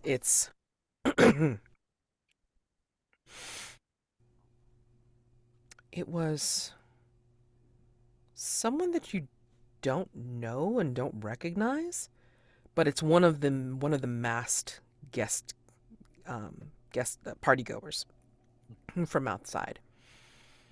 You can tell because they're naked. It's not a servant when in a toga with a domino mask. This is a full-on bird mask that you're seeing. But again, like the old woman that you saw before, this mask goes around their head, not just in the front. So it's like you're looking at a full-on ibis mask. I want to swap masks with them. So I'm going to take my mask off and try and put their mask on. And then I guess I'll take all my clothes off because I want to pass as this person. Okay. I'm gonna say, oh, for funsies, let's make it a risk to mind, because maybe you haven't completely come down off of the wing drug yet, and what you're seeing is that you're trying to take this mask off, and as you're trying to take it off, there's a bit of blood as you're trying to remove it, as if it's not coming off, like it's stuck. So am I making a ruin roll?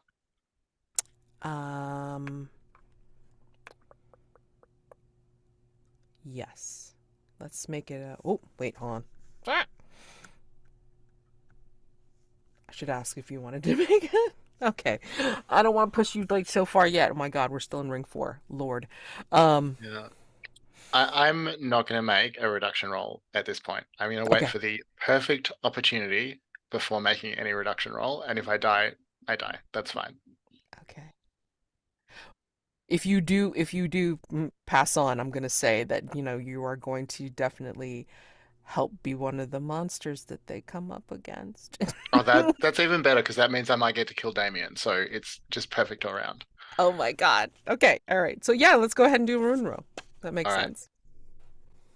Oh no, I'm fine. Oh my god. You so keep it together. Tell me how you do that. I don't know. It's just a mask stuck to this person's head. It's a bit annoying, but it's not like nothing I'm gonna freak out about. Okay. Uh, Got it. All right. yeah. Skirting the edge though. Damn. Wow, that's amazing. Holy crap. Okay. Yeah. So you keep it together, but I'm gonna say the ibis mask does not come off without a fight. And I think you are so still kind of from the drug that you don't notice what you're doing. Your hands get even more bloody. Just saying. Mhm. Okay, as you switch masks and you pull this mask on. Right. And conceivably, you could just easily join the crowd outside. Yeah. I think yeah, that's the plan now. yeah. Okay, cool. Yeah. And I think as you make your way outside, you are going to see other party goers headed down to the basement, and you feel a little shift, like not as big as Nora did, but you do feel like as if you like slid over to the side a little bit, and you start seeing like cracks in the tile floor, but again, not as big as Nora saw, and you're just making your way like where everybody else is going. Everybody else seems to be headed down to a basement door. Sounds good to me. Yeah, absolutely. Damian. Yeah, you see this guy, shifty face, oh boy, and you hear that screech coming quite close. What do you do? Okay, so first off, I figured out how to what I would want to do for my reduction roll. Yeah, Go ahead. So shall I go ahead and roll and see what happens? Absolutely. All right. Ah, Okay. Lessen your current ruin. Your excellent. betrayal goes unnoticed, and you decrease your ruin by 1. So we'll bring it down to 4. Yay. Okay. What do you do? What do you do that goes unnoticed by your companions? By my companions. So I just reach down because, and I turn on the. I real quick just hit the button for the intercom to that room that the big guy is in, Yeah. and I just say, "Sure, pal, I'll meet you out front," and which is I think where everyone else was going. So. Well, it is only I to can that guy, see- so. Yeah. So he'll be there when we're reunited. Is theoretically. So I could see where everyone was. And so just so that I can zero in on this. Nora got away from the tent. Did I see that? Yes, the monitors are still going on. Like, it wasn't set on like one particular Yeah. scene, so you saw that she left that Okay. owl-faced person, and she's heading away from that room. Okay, to try to join. Okay, so basically the thing is to try to just at least try to meet up with her as on my way out. At this point, I'm just going to grab the binder because strangely enough, that goes with my drive. Because we're not the only people in this binder, right? Yeah, there's other people in there, sure. Yeah. Okay. So yeah, that's simple enough.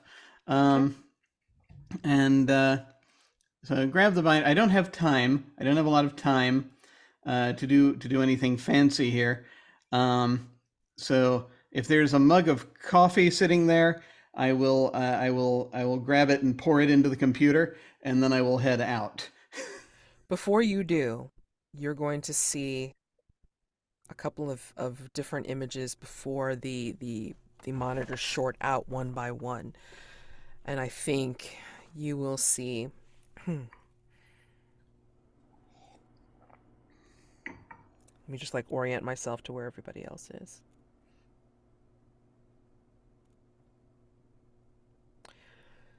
On the monitors, one by one, they flicker out, but before they do, you see this.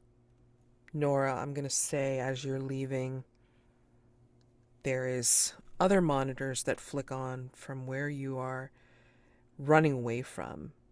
Like maybe it was like the big TV in the one room as your vision goes topsy-turvy. And these images will also flick across that screen as you're trying to keep your balance. And then Jonas, downstairs, as you're watching these bird creatures, their shadows doing their thing, I think somehow you're able to see this reflected on the wall as well. So not a screen, but a reflection of some sort. And then Vega, where you're at, as you're joining these guests, you're coming at it from a completely different direction, and you're able to witness this. Okay? So, the images that flick onto the screen that you are all witness to in some way. The owl man from the floating island room will leave as soon as you close the door, Nora. He will leave, and he has pulled out a ceremonial dagger that seems to have a glittering eye on it, on the pommel.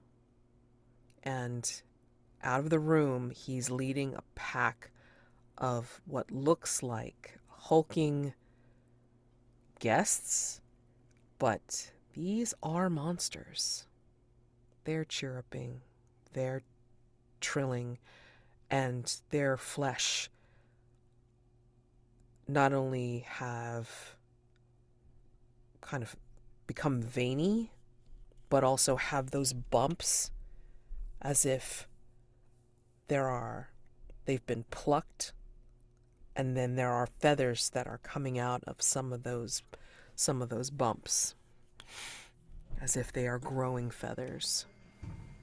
And then it switches to seeing the owl leading his pack, going towards a very complicated looking lock.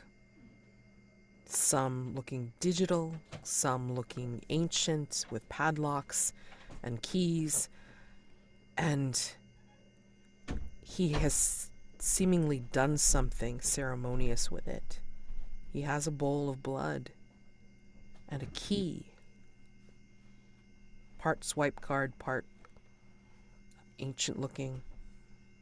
And he uses the dagger to splash more of his blood into this bowl and gives it to the lock as he unlocks some kind of door, awash with green light as he opens it. And we pass out of ring 4. You all witness to this.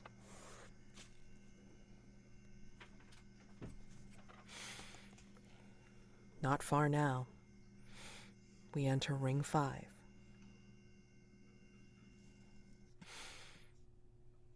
Each of you come upon this room in your own way. Jonas, you're already there. As you come around the corner, as people move in front of you and away. Vega, you have come upon this room from an opposite direction. I think, Damian, as you're making your way out and down, you will also enter this place from another direction. And Nora. I think in your run to get away from the fissures, I don't think you see Sandoval, but you do see what lays before you. And I will say that none of you see each other. You all find yourself in this stone chamber.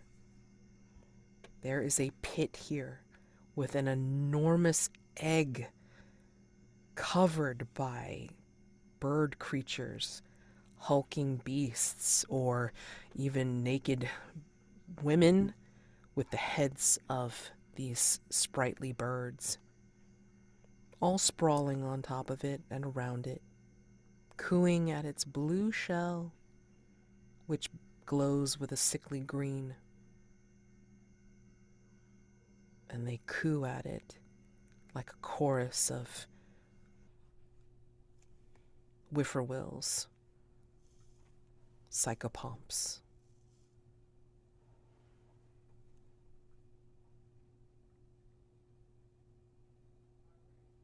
What do you do, seeing this?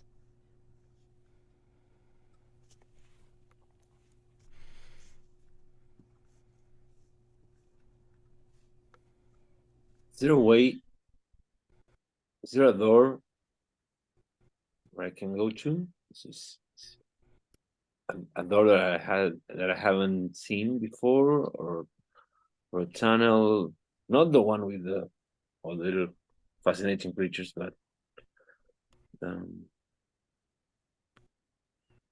somewhere to run away. I mean, I'm following the girl. I'm wondering if there's some. Oh, she's here. You see her from where you are, Jonas, as you come into this chamber. Oh, She's okay. She's Can I here. approach her? She's on a throne on the other side of where you are. And you see that this owl man is under her feet. She's on a throne, festooned with claws and wings. And she sits there, and her foot is directly on his head. And what about acts the as other an foot? ottoman? And what? Sorry, the last sentence you said. He's bent over as if he's Oh. her ottoman So for her what feet. about the other foot? There's no one there. No. I mean, like, it's like one foot's on his head and the other one is like leaning on his back, basically. Okay, so I do exactly the same thing that the almond has done, but with the other foot.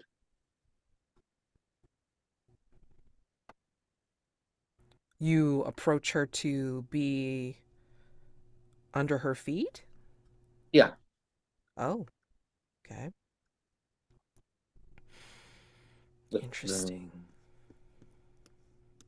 the first thing I say, you see me naked. I was in a pool recently, okay? And I go, She looks at you with a smile. Maybe she'll even pat your head and she'll say, "Your journey has purified you. All of you." And she's like opens up her arms to all of the people that are here cooing still. One of you must enter the egg. It's the only way. It's the only way to greet the dawn. And she smiles beatifically at everyone and looks at each one of you as if you are the only one in the room. I can see her. I cannot see her. I bend down my head. She will place her hand. You feel her hand, which feels a little bit like talons on the back of your head. She puts her hand on your head and whispers in your ear, which feels like a parrot nibble. Will you enter the egg? And Okay. each in turn will hear that in your own way. So Vega, as you approach from your angle, it's like maybe you hear a different kind of trilling. I feel like in this case, it's like, Vega will hear it like distinctly as if it's like the background chorus for ABBA. I don't know why that popped into my head, but I feel like that's what he hears. Can it be SOS? And when you hear me, darling, can Well, you hear if me? that's what Jonas hears, that's great. But I mean, this is Yeah, what I he's feel like hearing Vega's when hearing. I you're feel like gone. Vega's hearing ABBA. And then Vega, like maybe you feel a taloned hand on your shoulder as you're wearing this bloody ibis mask, and you hear, "You're purified too. Will you enter the egg? Will you be one with the egg?" Did I hear that Jonas replied okay when this was asked of him? Sure. Because Yeah. if I I mean, think someone else is already doing it, then I'm gonna pass. okay. All right. Okay. I'm going around to No, each one of you. my buddy's got that. I'm trying to find some. Excuse me. Sure. Okay. And yeah, Damian, you burst down there. You see all that stuff. Um, just as I said, and you feel like you see her on the throne still, but then you hear in your head, or like next to your ear, as someone puts a taloned hand on your shoulder. Do you feel purified? Do you feel pure enough to enter the egg and be one to break the dawn with us?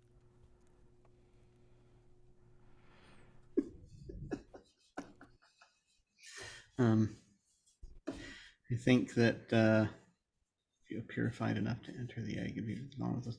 So if this is somebody who somehow caught him by surprise, which is something that does not happen to him very often, then I think he's going to think,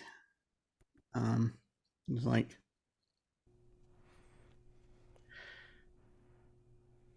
I think he's going to do his best. Luckily he's wearing a mask, so he doesn't have to show his expression. So he says, I think I'm almost there. I'm just going to need a minute. Can I make a reduction roll here? Absolutely. Go ahead and make a reduction roll. Tell me what you plan on doing.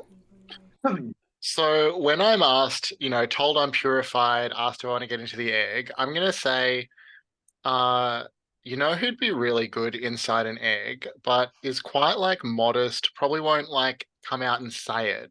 But my friend Damian, I think, is really the person that you're looking for. Purest guy I know, honestly. Just so Purest so guy pure. I know. Okay, go ahead and make a go ahead and make a reduction roll, please. If purity is determined by the number of people you've killed, purest guy in the room. Well, maybe most purified. My betrayal goes unnoticed. That is a little disappointing, to be honest. Well, yeah. So yeah, go ahead and reduce down to 4. I And forgot that. I did that for the pure joy of it. I forgot that I would actually get a mechanical benefit. I know, sorry. That was great. Oh, and I forgot to mention too, and I'm so sorry about this. I mean, you can take a reduction roll. You can also choose not to. It's like the devil's bargain. It's like you can choose to take an extra light die, but you don't have to. You know. So sorry about that. We can roll it back if you Well, want to keep your ruin. Yeah, in that case, it's a pure fictional betrayal for no benefit. For no benefit. Okay. All right. Fair enough. Fair enough. All right. Great. Oh my. Okay. And then, yeah, Nora, I mean, you make your way down as you're trying to follow people and trying to find Sandoval. You see all this, and then a taloned hand also comes to you and clutches your shoulder, but then on the other side of you, you hear in your ear, all this for you. Be purified and enter into the egg. I think Nora's gonna turn and she's gonna pull her glove tight and she's gonna say, "Sorry, future party planners can't go into the egg."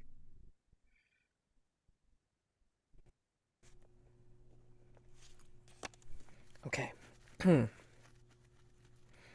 So, Damian seems hesitant. Just want to make sure that I know where people are at. Jonas has volunteered. We are in ring 5, by the way, if I didn't already mention. Yeah. So, Jonas has volunteered. Nora's saying, and Vega's suggesting that it be Damian. Can he kiss her? Can he kiss the lady? Okay. So, it's a well goodbye. It's gonna kiss the girl. oh gosh. Hold on. Just trying to think. She's got a beak. I do have to remind you of that. Yeah. I'm gonna say, Jonas, if you're going to do this, I want you to do a ruin roll, please, because it's like you are falling deeper into the forest. Okay. For sure.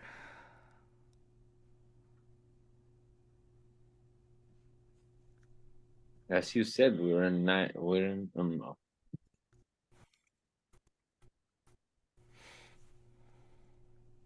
Okay. Alrighty. You are back up at 5. Okay. So close.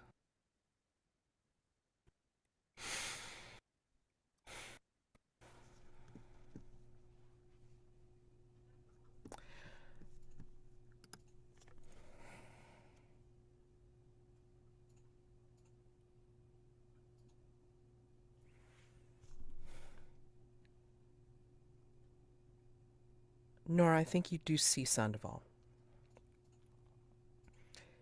He is near you, and he kind of like, removes his mask, and you see his full features, that silver fox look that he has. And he just kind of like almost looks down at you, but looks at you at the same time. So there's a little bit of disdain there.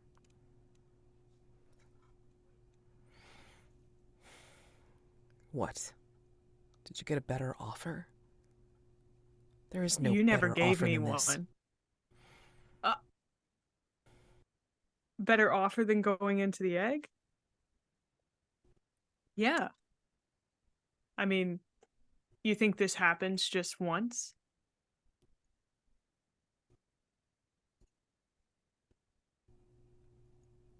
This is eternity. The dawning of an age. You just want a Oh, seat don't. on the board. Yeah, yeah. But don't you understand? I'm helping to purify others in the future. I get it. I get it. Every consultant like you that I've met focused on themselves. Why don't you go in the egg, Sandoval, huh? Why don't you go and take purity for eternity? We all will. I will. They will. He gestures to all the people there. They're already started. Don't you feel it? Don't you hear it? Technically, this is my first time, so I'm getting used to it.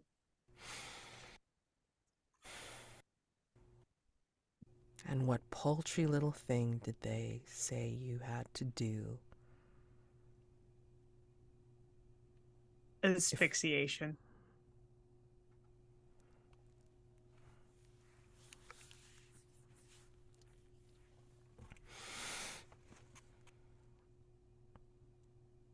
Yourself or someone else?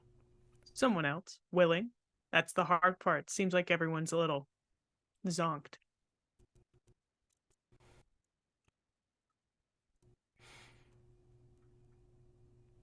You could tell them that up is down and they'd probably agree. You could do it that way. Well, I don't want to start off on the wrong foot, so I thought I'd find the most coherent person I know. Ask if they wouldn't mind going into the egg a little unconscious.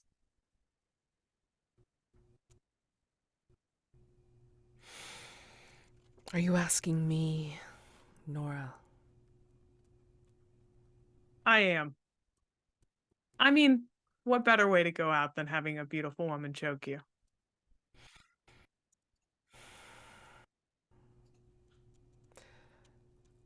Maybe I want to be one with the egg as a better way to go out, because then I'm forever. Yeah, I never said you couldn't refuse my offer.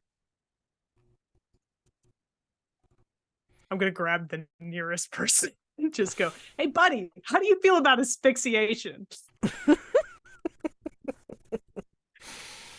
Go ahead and give me a risk roll, please. Will do. Yep. So, what do we think will go wrong with for her doing this?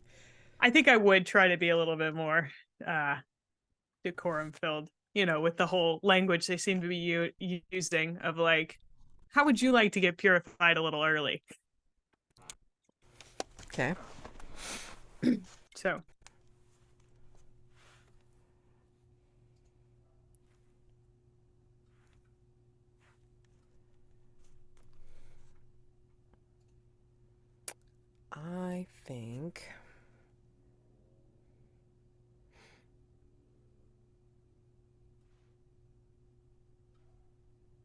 I think what could go wrong is that you grab a hold of one of your companions without realizing it, and then to you they say yes. And it becomes mechanically a contest roll. I want to see one of those before we exit out of ring 5. But yeah, that's what I think will go wrong. Anybody have Okay. anything else before we build this roll? I think the girl will choose her above me.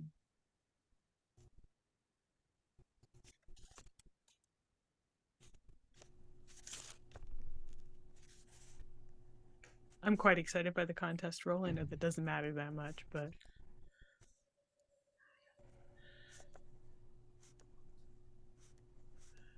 Okay. No other what could go wrongs? Because then now we will build. The other possible go wrong I was thinking of is that whoever is whoever she ends up trying to asphyxiate gets a little too into it and tries to do it back.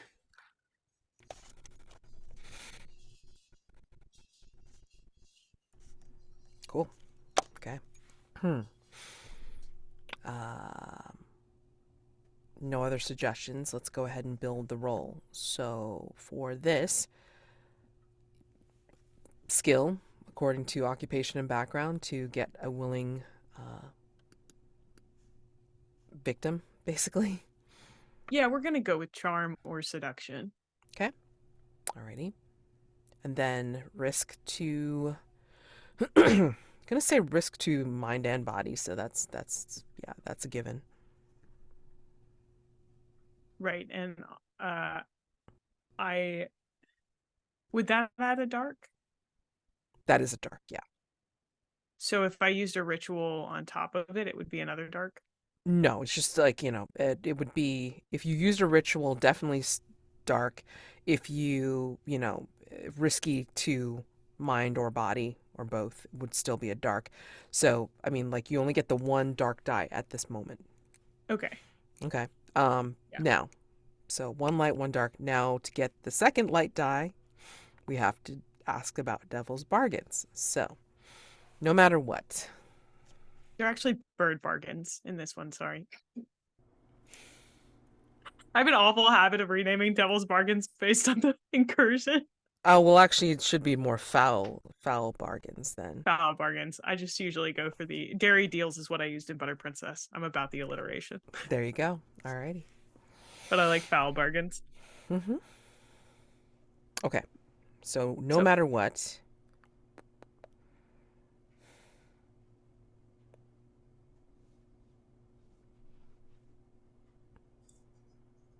No matter what, she'll end in the egg. she Will end in the egg. oh, she'll end up in the egg. Okay. I think no matter what, I think you're going to pick somebody that will end up being one of your companions. And then it'll be a contest roll because you can try to convince them, but then they will react how they react. So So I have a possible no matter what. Okay. No matter what. And I'll leave it vague just so that it can be played with. No matter what, your victim will be transformed. okay. I like that. Vega, do you have one? I don't think I have any that are better than what's already on the table, so I'll leave it. Okay. All right. So pick one of them or none of them. Okay. I definitely will be picking one. I believe that I'll be going with the contest roll. I do want to get just a thumbs up from the other players because this is a no matter what. So I want to make sure y'all are good with me making that move at this point. Yeah. Cool. And for those of you that don't know, I mean, again, the contest roll is like essentially PvP. But yeah. I mean, like, it's gonna happen in Trophy Dark, but I always do like to check to make sure no one has like a grand plan in place. Sure. Yeah. Okay. Like, or they have like one last thing they want to do before we get into it. But I'll take that bargain and we will roll. Two light. Oh my God, getting mixed up. Two light, one dark, please. Okay. I got 2 6s. Oh, yes. So it's definitely higher than your ruin with the 6 dark. Did you already change it, or were you already at 5? No, I just changed it right now. Okay. I was at 4. Yeah. Okay. This is baby's second ruin. Okay. Jesus. Okay. Tell me how you fall deeper into the forest as you do this, like how you succeed. Oh, I like it. I'm having a good time. Nora's like really into it. Because she has no idea what the board is, but it was presented to her in such a way that it's like landing the biggest acting gig she could ever get. And she's like, whatever this is, I'm set for life. I get to do wild shit forever. I just know it. I don't know what I'm doing, but I'm doing it. And part of that is just like all of her inhibition is kind of drifting away into the forest regarding this. And she just kind of finds herself being like, yeah, this is where we're going now. This is it. So, Okay. but I do. yeah. Oh, I was gonna say I do. I would probably. I think Nora is coherent enough because I'm not completely ruined to hopefully not kill the person. But I think I think specified to incapacitation was what the owl man said. Just whatever it takes to fulfill that thing. And she like would look over at Owlman and lock eyes with his weird bulgy eyes, and just be like, take off the gloves, put them in her pocket. Not that pocket. That's the shot pocket. The not shot pocket. Gotcha.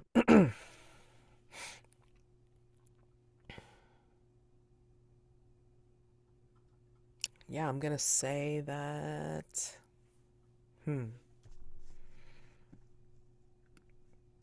Vega, since you. Oh no, hold on. Well, Jonas is willing though. That's the only thing. So I think it would be interesting if you don't mind, and if you have an objection to this, then we can change it.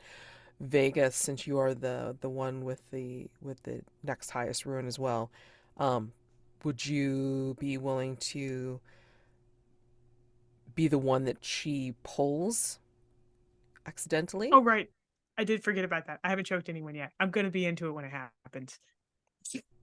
Yeah.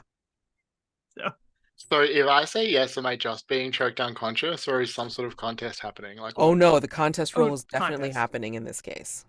Oh yeah, then I mean 100%. Yes. So the way it works for the contest roll is that she sees something like egged on by Darian, and she feels that she's just pulling some rando out of the crowd, and then like they're willing to do it, but she doesn't realize it's you, Vega. And Vega, like, you feel like maybe the person that you saw, like the great granddaughter of this person, that the old lady, is actually coming up to you. Like, you can sort of see her features behind her mask, which is of a different bird, but you see her eyes, and she's like, staring at you with this seductive look on her face of like, you don't mind like getting into that asphyxiated high before we check out the egg, right?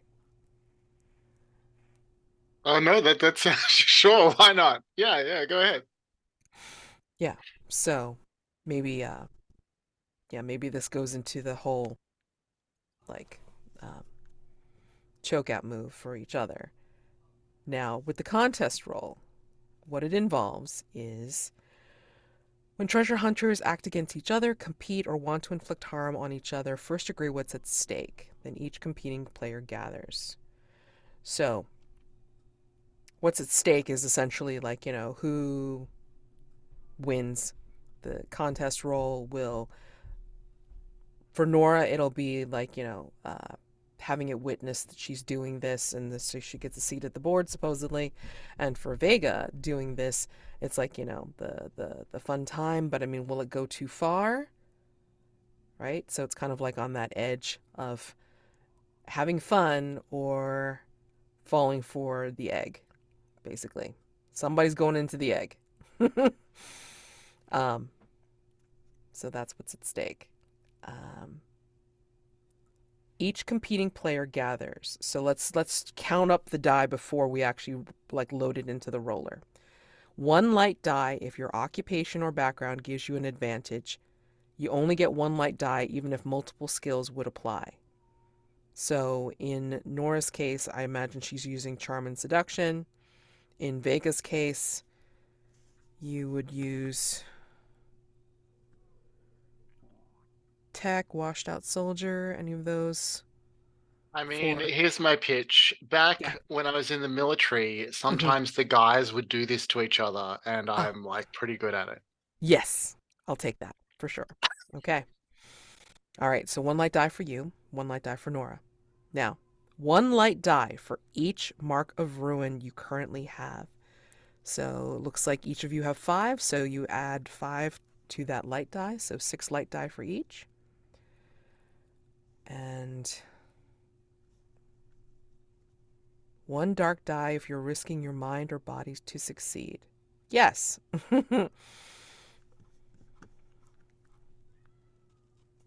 Now, Shane, I'm going to say when I do contest rolls, I take my little gremlin hand and I grab as many dark die as I possibly Oh. can, and I add that to my roll. Do you want to go toe to toe with the number of dark die because we're both at 5 ruin? Ah, yeah, that sounds good. So Okay, both of we're- you at 6 light die. You already have one dark die to that. So now you just tell me. Well, I mean, if you're willing to do the same number of dark Because die. what I was thinking, like, Go I'm ahead. so competitive that I was planning to just roll like 500 dark die and like definitely die, but also definitely win. But doing the same Right. number sounds good. Okay, cool. I picked up 8 die. So we'll Alright. add 8 to our current dark. Okay, So And so that's it's for six light, 9 dark. Is that right? Yes. Yes. Nice. All right. So load it up and then hit roll when I say so. Okay. Sorry, I'm just looking for the contest roll. There it is. Contest roll. 6 light, 9 dark. All right, Ready? I'm ready. All right. Load it up and 3, 2, 1, roll. Am I rolling up by Oh my 2? god. Okay, all right. So the way this works is like we look for 6s first. We look to see how many 6s wins. So it looks like they're both in the contest. Oh my gosh. Come on, die roller. Just I show me can't the see the stuff. left-hand edge. Yeah, Yeah. how I do I know. hide I'm here. I'm the- having trouble with the left-hand edge too. Damn it.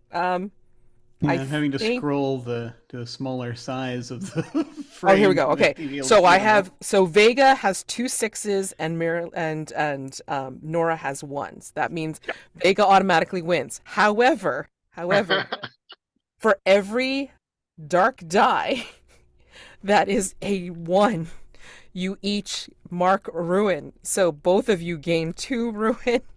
So you are both at 7 ruin. Vega wins, but you are both lost to the forest. You are both lost to the egg. Yeah. Adios, boys. I'm going to the egg. Oh my god. So, tell me what this looks like when Vega wins, but is lost. And why is there balloons?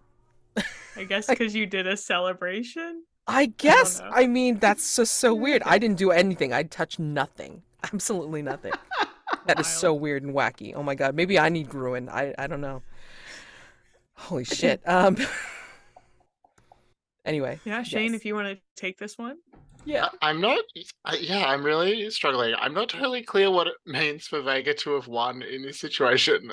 I think, I mean, like to just start you off, I'm thinking that, the willing victim, Nora starts to choke you out, but then, you're getting into it with whom you thought was this beautiful woman that you were with before, right? That the old lady reminded you of, but this seems like it's her, the younger woman. And you're starting to get into it, and she's smiling at you as she's choking you, but then you're also choking her back.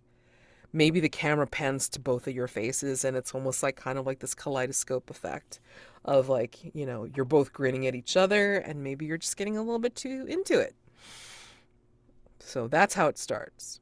But I want to hear, as you are choking Nora out, but you think it's the girl in this ecstasy phase, I want to hear what Vega sees. Okay, so the way that this came to Vega was this you should get the asphyxiation high before you go into the egg. So I think that I mean, if this is okay with you, Merilee, as Nora starts to fade or her body starts to slump a little bit, Vega, just in this moment of extreme triumph and giddiness, lets go and runs to dive into the egg. Ah. I'm going. Yeah. I'm first. Nobody else is getting into the egg before Vega. Oh my Yeah, I mean, gosh. I end up failing and therefore ruined, so it still works. Yeah. But I think as you crumple down being asphyxiated for real, I think at that very last second, I think you see it's Vega. You recognize it's Vega that's doing it to you. But then you realize that the bloody ibis mask that he's wearing has started to grow, where it's starting to become one with him. And then, like, the feathers from the ibis mask are starting to spread across his body as you expire. Yeah, I'm just thinking I'm really fucking glad that I tanked that embezzlement scheme. Ah! Oh, I Okay. didn't watch that con go down in flames. I put it up in flames, baby. Okay. So let's deal with the other two. Oh my gosh. We have epilogue still, so hold on. I just want to, like, look at the other two. Jonas, you have volunteered to be one with the egg. Oh, you're on mute. Yeah. But all this happened. I Yeah, I think volunteered, but those guys went they before. went at it. Yeah. And then you see Vega like just leap into the Okay, egg. so maybe it's not my time. So what do you do if you see this and you're like,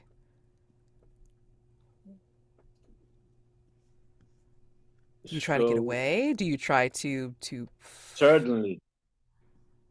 Okay. All right. I think it's going to be risky because you're in the middle of this now. You're like right up by the chick. Oh my God.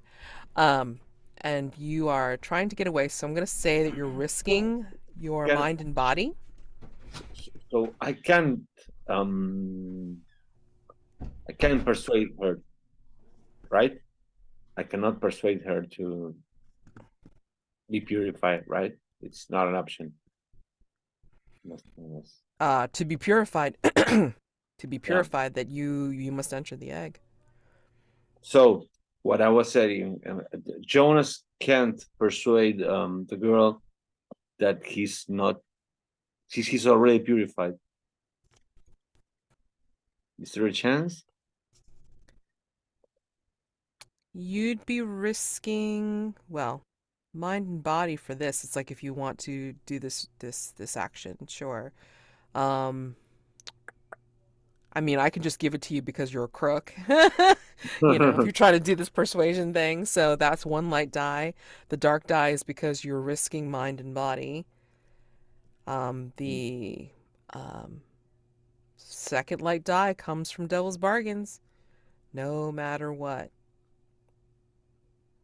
What do we think? What do we think happens to Jonas? I'm I gonna mean, say no that matter. I'm just gonna say it off the bat. Regardless of how you roll, no matter what, you're going to see feathers erupt from your skin. Well,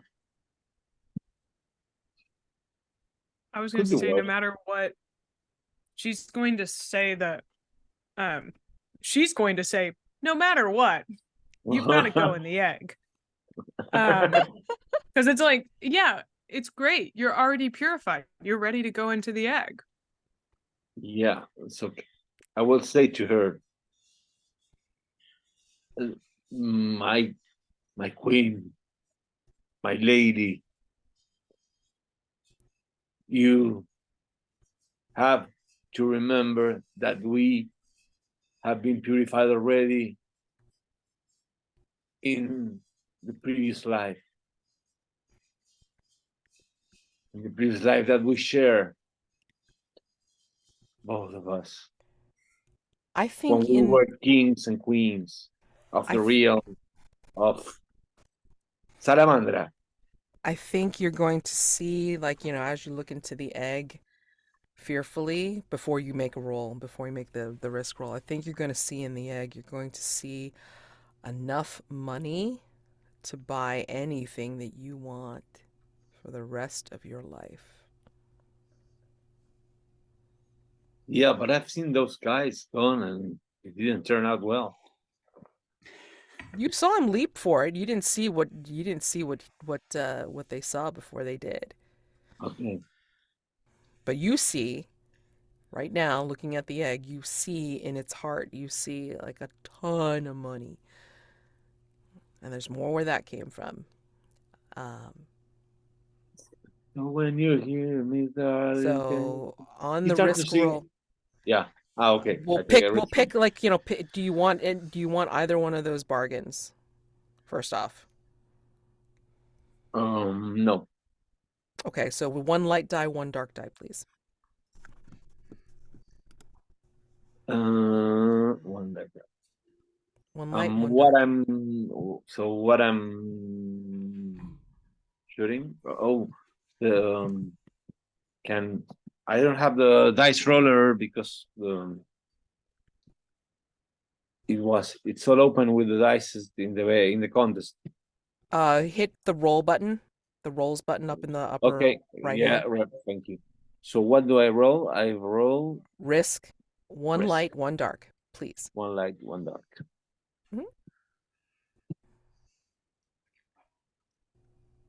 Okay, 5. A 5. Complication. You succeed in what you're gonna do, but there's a complication. I can describe the complication and then you describe how you succeed, or vice versa. You go Or first. you can wait, you can hear what I have to say about your complication and you can decide to try and get better and re-roll. You would roll with one light, two dark if you want to No. take that risk. Just tell me the complication and then I'll tell you what I do since Okay. I succeeded, right? You succeed, it's just complicated. Okay. Okay. All right. So basically what happens is it's like, you try to convince her, you're trying to use your honeyed words, and she smiles at you and smiles at you, and you notice that her mouth stretches underneath her mask, and it's like the mask sinks into her face and becomes one with her face, and you see the beak stretch and lengthen, and she opens her mouth and caws at you. And when she does, raven feathers spring out of your skin. They start at the base of your neck from where the mask meets your face, and then start to spring, like you feel like these pricks from inside your skin, and they start to plop and poke out.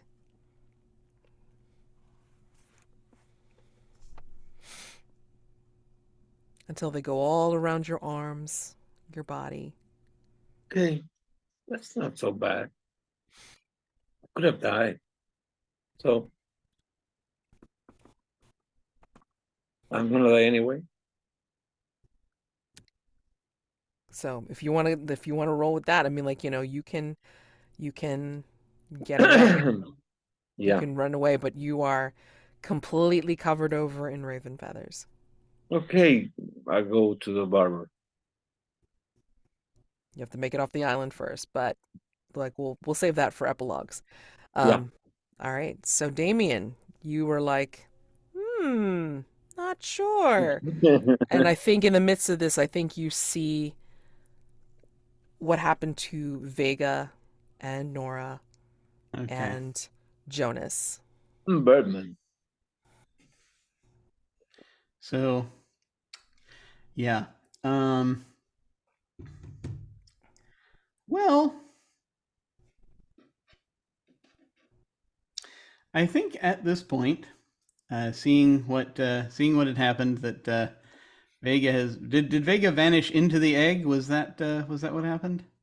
Or did he? Yes. And I'm gonna Okay. ask Vega in a second before we epilogue, like, what he sees in the egg as he drops Gotcha. into it. Gotcha. But Did Nora also go into the egg? no. No, but Nora Nora was is apparently deceased. Does it yes. look like? Or Mhm. Yeah. okay.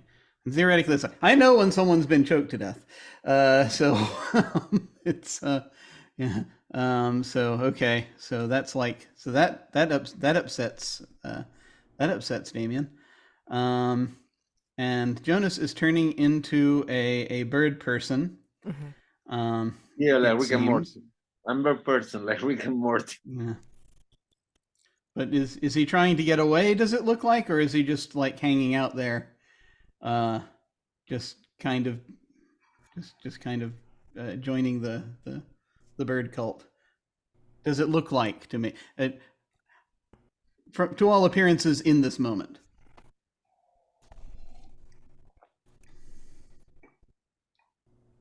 Jonas, Does it are look you like trying to get Jonas away? is trying to? Yeah. Me? Yes. No. Yeah. I'm not right now. I'm trying Okay. to kill time. I'm buying time. Buying. All right. Well, I don't know if I was able to hear everything in your exchange, so it's basically at this point it's just like, okay, he's just sort of ticks over. Person turns into a bird, it's like, okay, lost cause. So seeing that, and these are the people he came for, and so it's like, okay, it's time to go. So because all of this, his mission is the mission is done. He got the intel. He wants to go. So Okay. and he was, again, when he was saying he's not quite ready, he was of course stalling for time. Sure. So we could figure this out. So are you trying to get away?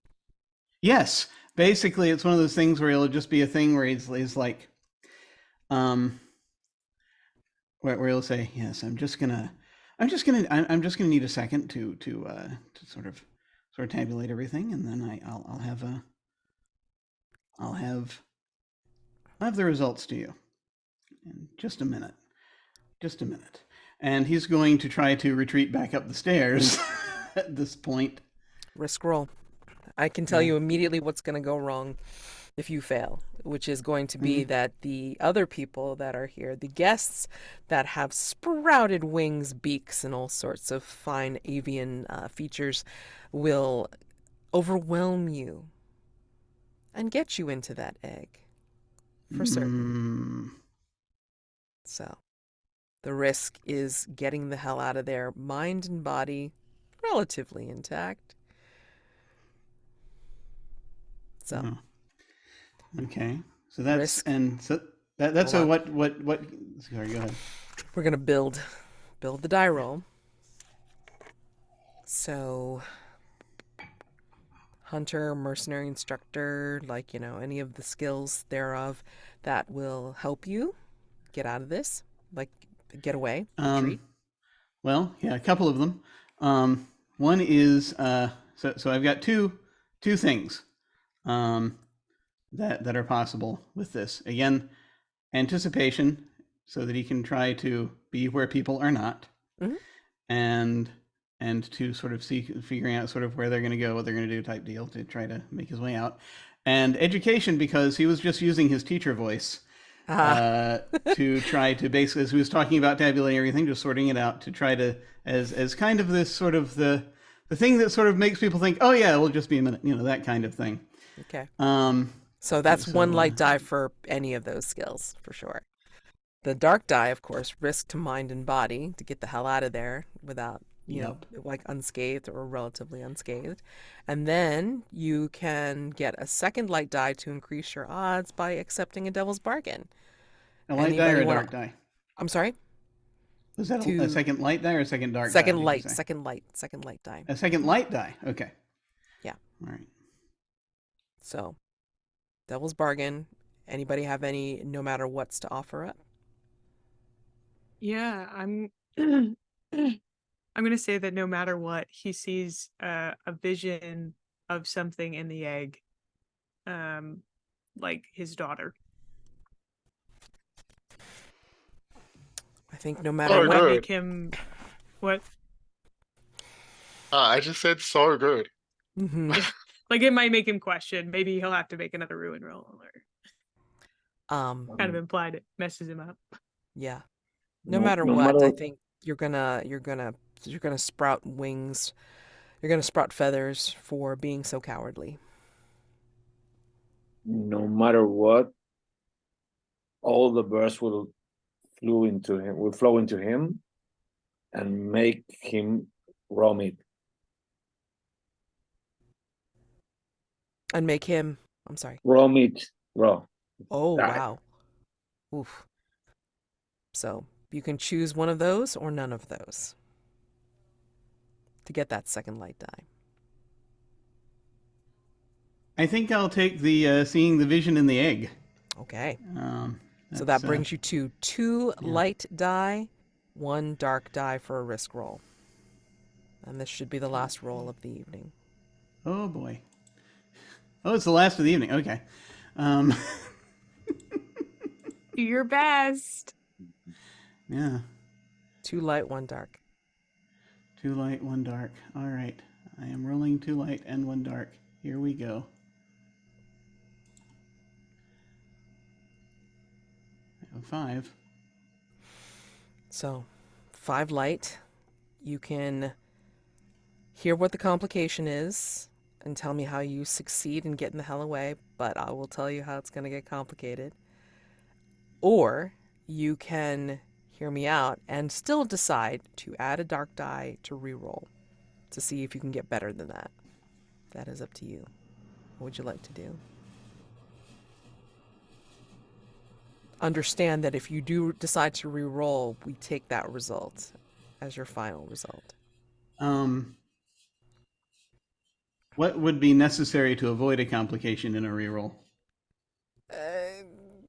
Again, there's no. I mean, if you get light 6, then you don't get any complications. You succeed in getting away. Understood. I see. But I'd like yeah, to hear the complication at least to see sort of what it is we're dealing with before I decide if I want to reroll, if that's permitted. I'm gonna say that yes, you do manage to finagle them, that you have worked out a way to get away. Fine. You just have to wait for your ride out of here. But as you do, the island still, the cult still has some sort of power over you while you are here, and you will sprout wings. You will sprout feathers just like Jonas. You won't be human.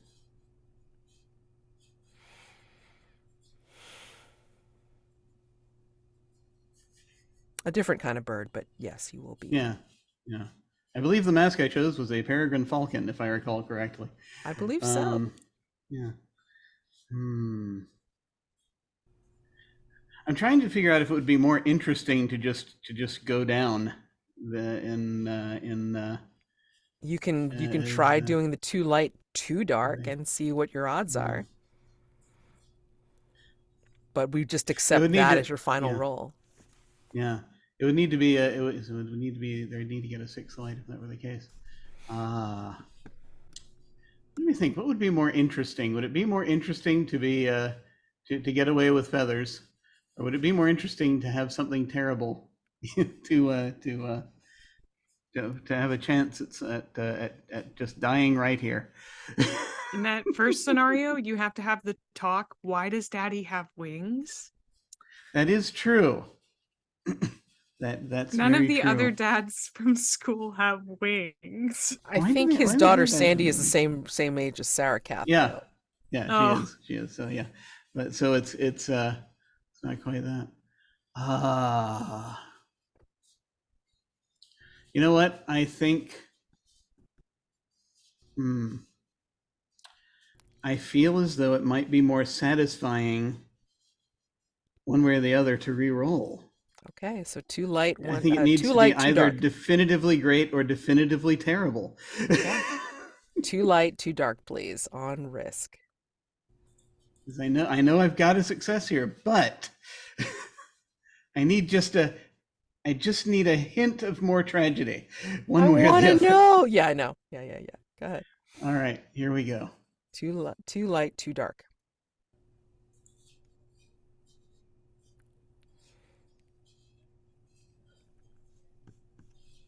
Yeah. So 5 dark. Any ties, dark is high. So 5 is higher than your ruin. Your ruin goes up by 1 to 5. Mhm. So tell me, at this point, you do succeed in getting away. However, between the wings sprouting and having to wait for your ride out of here, how do you sink further into the forest? Oh, don't forget the Keeping- devil's bargain, the vision. Oh yeah. Yeah. Yeah, Tell yeah. us, I'm gonna. yeah, I tell us see. what you I see. tell us what you see Yeah. as you run away. So these sort of. It's one of those things where they acknowledge and they. If I can make this really terrible, let me stop me if I'm grabbing too much story weaving at this point. As they just sort of are letting him sort of back away, and he sort of is he's getting up the stairs. And he looks back, and he sees.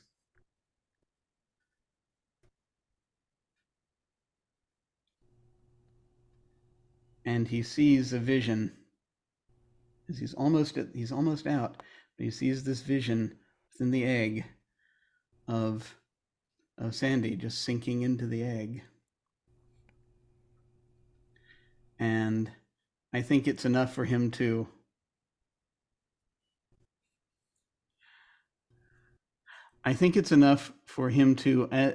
as he is exiting, just sort of looking at that, seeing that quietly.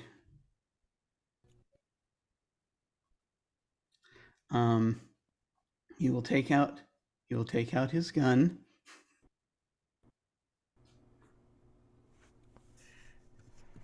He will aim carefully. And he will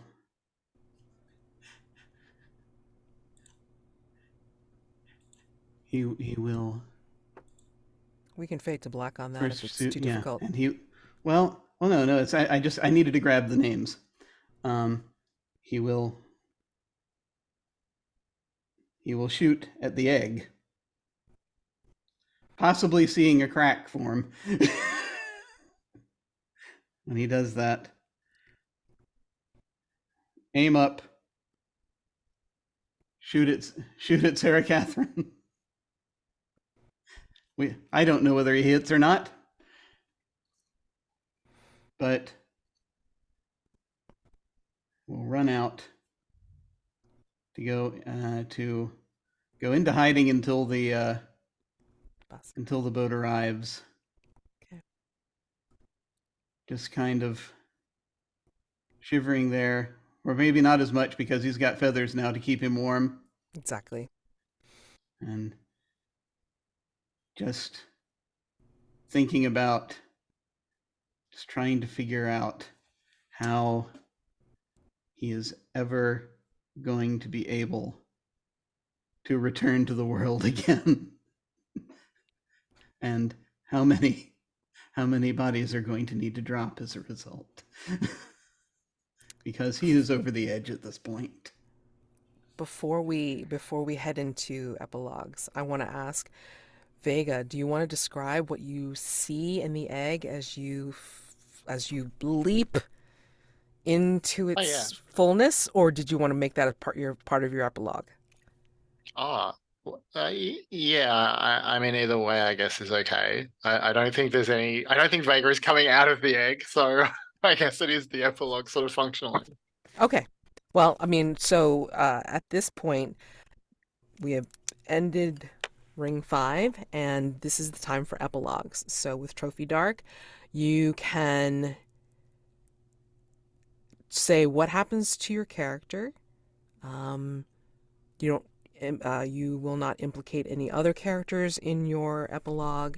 This is strictly what happens to you at any point in time after this time on the island. If you have expired or been lost, you can narrate what the world is like with your passing or with your, um, you know, as the world goes on. All right. If anybody has something ready right now, fine. Or do you need a minute or two to think about it? I can go. Okay. Uh, Vega just plummets into this infinitely vast, yolky, warm, like ocean. It has, even though it's infinitely vast, it has a womb-like quality. It's just very feels comforting and nourishing and weirdly maternal. And he will just float. Vega is just gonna float.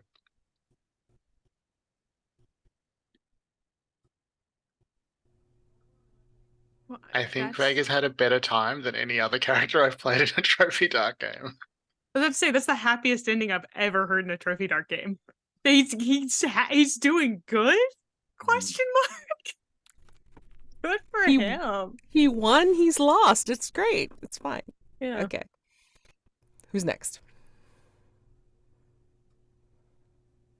So I mean, I guess guess- go ahead. Well, I was gonna say I guess I can go. I've never done a Trophy Dark epilogue after a character dies, so I'm genuinely not too sure what to say. What? I'm dead. Well, let's put it this way. Does anybody miss Nora, or is there a snarky, passing with Darian, or like any regrets? There's a guy at Interpol that gets super excited when her body is found because he does not have to keep looking for her anymore. And he does finally get to add a picture of her face, albeit deceased, to her file. Okay.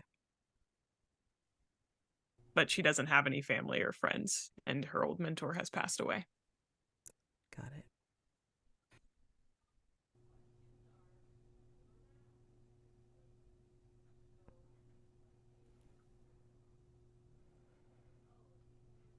Okay, so mm, Jonas, since he was buying time, I mean, what happens? Will alright lead you to the epilogue?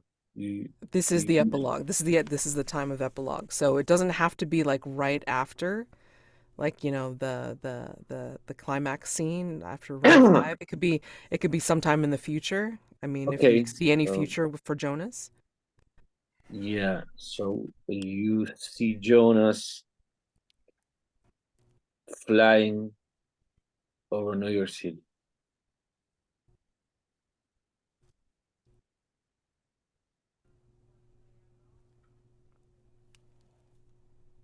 Does he go anywhere? Do anything? Yeah. All night he watches her former girlfriend.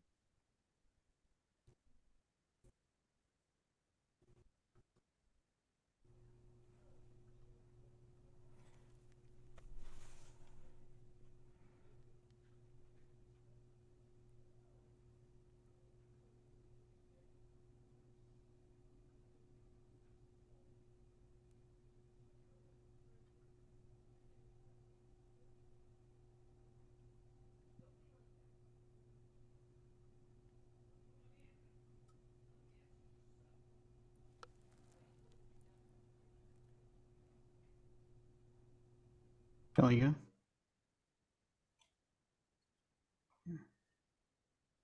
Okay. I think for Damian's epilogue, we see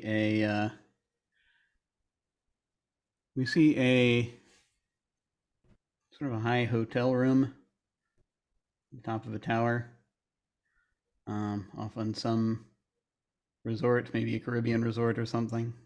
Sort of a little bit away from civilization, but still, there's this hotel room, and so a fairly high class one. And it looks through, and a lot of things are scattered. Passes by on the wall. Let's see, it shows that we'll see that there are some photos that have been pinned up on the wall, but we can't see yet exactly what they are. We see this view out from inside the apartment out to the balcony of a figure, some sort of, maybe there's an overcoat, and standing next to this trash can, and we see something being stuffed in the trash can, and we see a lighter come down and set it on fire, and we see that it is the files from the binder of Damian, and then into the fire goes the file of Nora. We see on the rail of the balcony there are 2 shot glasses with whiskey in them, and a sort of a bandaged hand steps forward, picks up one of them, clinks it, and we see it getting pulled up. Something happens. We pull back. We see again the figure kind of in silhouette on the balcony. And as the camera is panning away from it, we hear the coat hitting the floor, and we hear a flapping sound as something very large flaps away. And we go to see the pictures on the wall, and on the wall in the middle there is a picture of Frank with a big X over his face. And that's where that epilogue ends. So cool. So cool. All right. And thus endeth our session or our playthrough of Cordially Invited. Congrats to everyone. Woo! Even those of you that are deceased. So, stars. Hey, listen, all's fair in Trophy Dark, you know? Absolutely. Well, maybe not quite so fair, but it's fine. Yeah. I hope you guys had fun. I'd love to hear some stars. I mean, wow. Especially for such a weird one in a modern day setting. Absolutely. Wishes, I mean, again, obviously we won't be continuing on with this, but I mean, like, if you would, if you had anything that you wish you would do differently, like if you decided to play this again, if you decided to play this particular incursion again. So. Yeah, I've got stars and wishes. I'll start with wishes. I know I'm not that risky of a player. Everything I do is like narratively driven, and I kind of need to sometimes get myself out of this comfort zone of like, it needs to be a cool story. Sometimes it's just got to be stupid tragic, and I need to get more into that. And that kind of goes into my star for Shane, because they have been so good at just taking they took a ruin roll for Nickelback.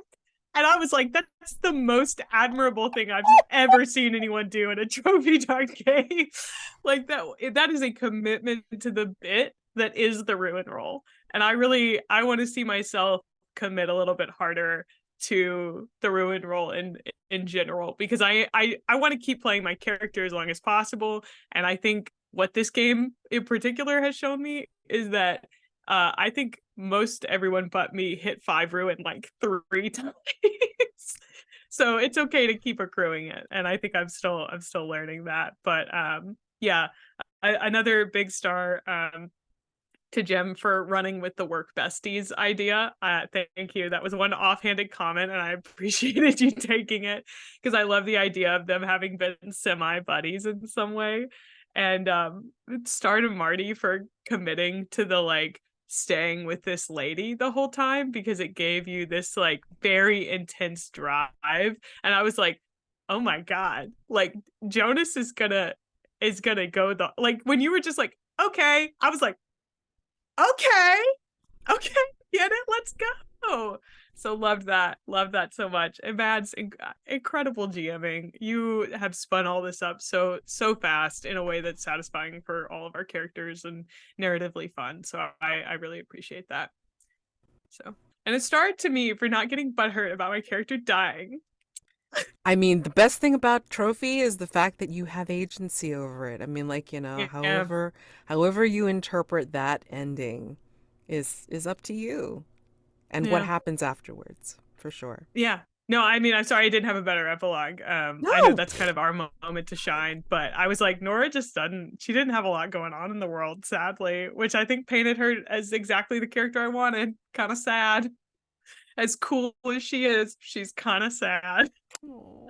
So, but yeah, thank you guys.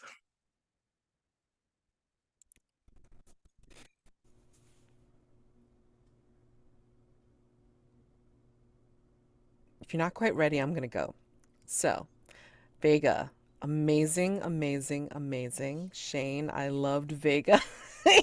You just like, it was like, yes, and okay, all right, great. You're like just gonna roll with it, and this like even accruing ruin was more of a like a party high for him rather than, oh my God, this is going to be miserable. This is going to be awful. No, he's going to take it, and he's just gonna like, I just kept, not only because of the picture that you posted, but also because of just the vibe for him. I just felt like he was going to disco dance his way like right through this incursion, survive or not. It didn't matter. He was just like so stylish and so wonderful. And that's why I love him. So, you know, good for him for floating through an egg. That's the best. Damian, Jim, your intensity was amazing, and I appreciate that so much. You know, descriptions and like, you know, really getting into character. It's just like I live off of that stuff, so it was a joy to hear you narrate like what was going on with Damian, especially like it was like kind of technical in places. So I'm like, it's like, oh, you don't have to worry about it. Don't stress out too much, so please, you know. But you know, you did you did great. So you know, kudos for that. And Nora, yeah, I mean, like, you know, she wants to try to brazen her way through it and get to the top. I appreciate the effort. I'm sorry it didn't work out, but regardless, I think the contest role, like, you know, helped kind of get her out of her comfort zone a little bit. And I hope you feel like, at the very least, it's like it was a satisfactory way to go as opposed to like just kind of falling into whatever circumstance it was going to end up being. Because I was going to separate you all and then I had to bring you back at the end. So it was like, oh my God, how do I get them all back? So that was good. No, I really did like Nora's character. I'm just so sad that like she was like she didn't have like, you know, like somebody, you know, at the end. Anyway, and then Marty, Jonas was, you tried to pull him off, but he was just such a romantic character. He was just like, he just like, you know, cottoned on to the girl and just wouldn't let go. Oh my gosh. And even like the simplest epilogue, it's like he flies away and goes to stay with the girl. Oh my God. Oh. That is tragic. That's tragic for freaking Trophy Dark. Oh my God. So kudos for that. Stars for that. Oh my gosh. Yeah, wishes. I don't know if I really had any. This is the first time I've run Cordially Invited, and I've run several different Trophy Darks before. And yeah, I like weird stuff happening in modern settings using Trophy Dark because you don't know what kind of tragedy there's going to be. There's possibilities, but then it got really bazonkers at the end, and you all did wonderfully, like, you know, living these characters all the way to the bitter end. So thank you very much, especially dealing with my bird puns. I'm sorry. Not sorry.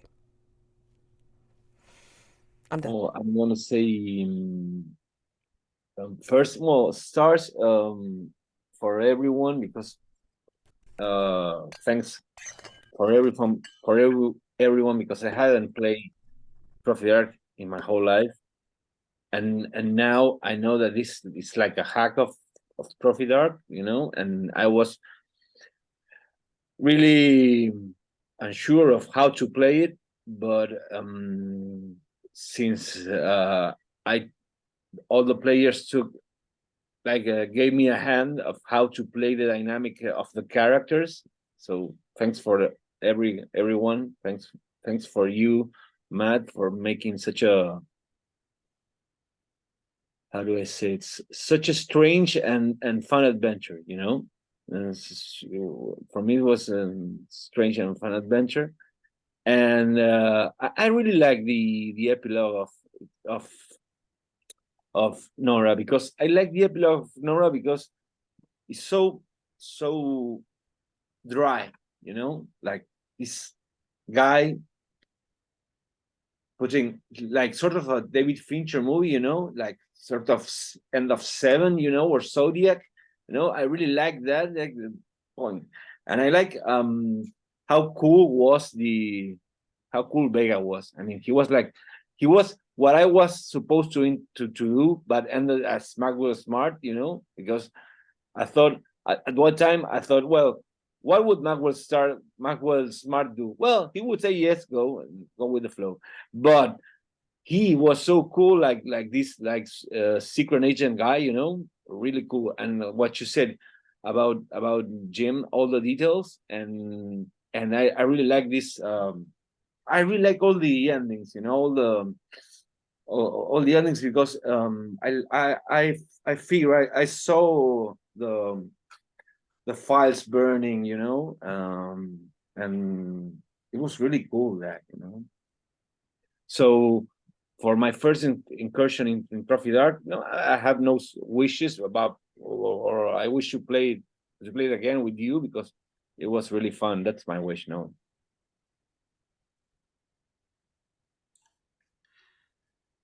I'll go.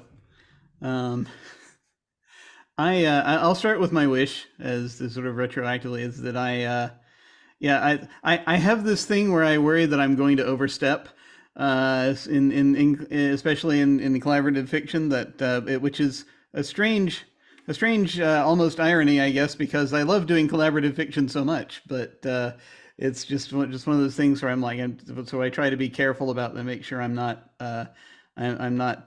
going, you know, doing anything that's going to make anyone just sort of react badly to, it's like, that's not how you do this, that kind of thing. So it's so that's a thing that's always with me. So but I do wish I had come up with a slicker way to shoot the egg, because I was looking for an opportunity and I couldn't quite. I kind of, in my mind, in the back of my head, I had this thing that was like, okay, everybody, hands up, or the egg gets it, or something like that. But I was like, no, that's a little too silly to try to quite go there. So I had to, just from my perspective of where I was with the character of Damian, it's like, no, Damian's going to need just one more thing to kind of push him before he actually is going to try to do that. So it's, you know, but that said, I do have stars for everybody. It's just based on a lot of these. I like a lot of the little moments. I just, in particular, for Shane, just for Vega, for just immediately taking the drug, was glorious. And then, you know who'd be perfect for this? My friend Damian. That was so good. Just sort of as we get to all collectively throw each other under the bus. That was so much fun. And as far as with Marty, with Jonas, just this moment of like, sir, do you have a cigarette? Sir, I'm naked. Was wonderful. And just the Copacabana of it all was just so good. Just the whole, just in my head immediately was just basically this eyes wide shut conga line started, basically.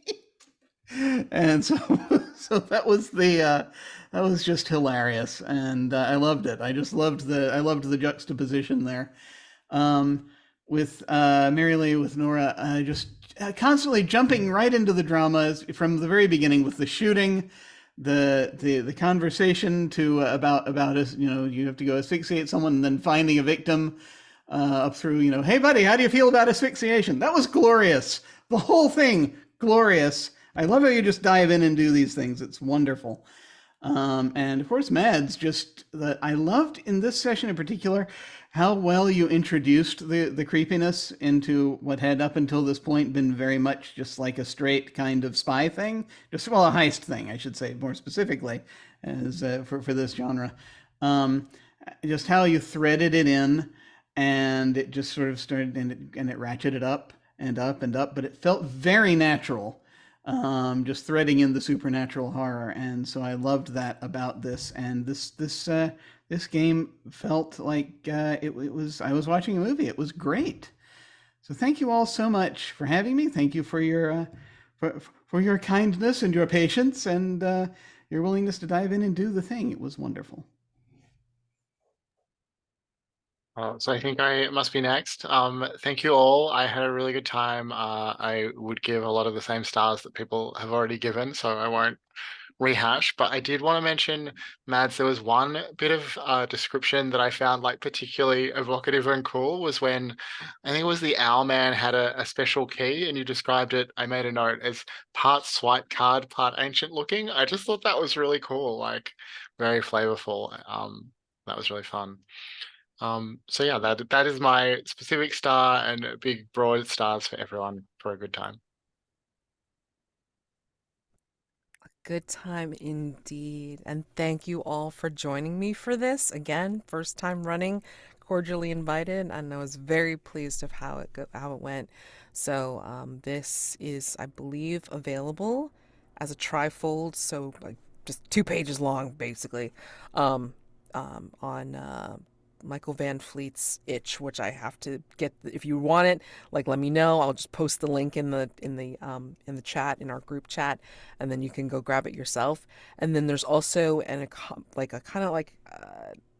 he started it off as a popcorn game, and I'm not even familiar with the way that system works, but like, some of the more evocative details can be found in the popcorn version of this, which is kind of fun to just pull from. But to be honest, even though it was a 2-pager, the trifold, so many details. A lot of the things that I built upon were already in the incursion itself, and packed into like in such a small space. So I encourage you to go and take a look at it, like kind of look at it and see like, oh, I recognize that, or whoa, that came in that way.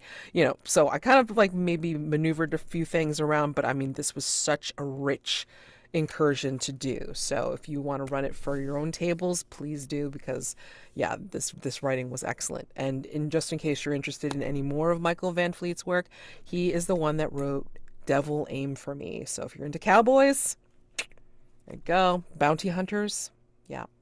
Old West, Weird West. Yep. Instead of plugging like a thing for myself, could I plug a thing that Michael's in coming up? Sure, go ahead. So if you want more of Michael's work and want to support something cool, the +1 experience is doing an RPG zine club. And Michael's incursion, Die, Grave Robber, Die, is going to be included in November. So you can get that as a part of Zine Club. If you're super cool, you can sign up for both the story zine and the other zine, Adventure Zine, I think. Yeah, like I did. So yeah, very cool. Yeah, there's two separate ones. You can have one or both. I mean, like, it's really cool. I can't even remember which one I subscribe to, because it's like I like the whole idea of like the combo variety that you can get, kind of like the old Gauntlet Codex stuff. So it's kind of neat. Yeah. All right. But his is coming out in November, I think. So okay, cool. Got a little bit of time. Pretty cool. Excellent. All right. Yeah, and I heard that one's a really good one. It's good one so too. Fun. Oh, it's so fun. Okay. All righty. So, if nothing else, again, thank you all for joining me for this, and happy gaming for like the stuff coming up in the future. Just as a plug for the Open Hearth online gaming open gaming event, that's happening November 10th through the 12th over at our Shared Hearth event. So I've posted some of that stuff in the links.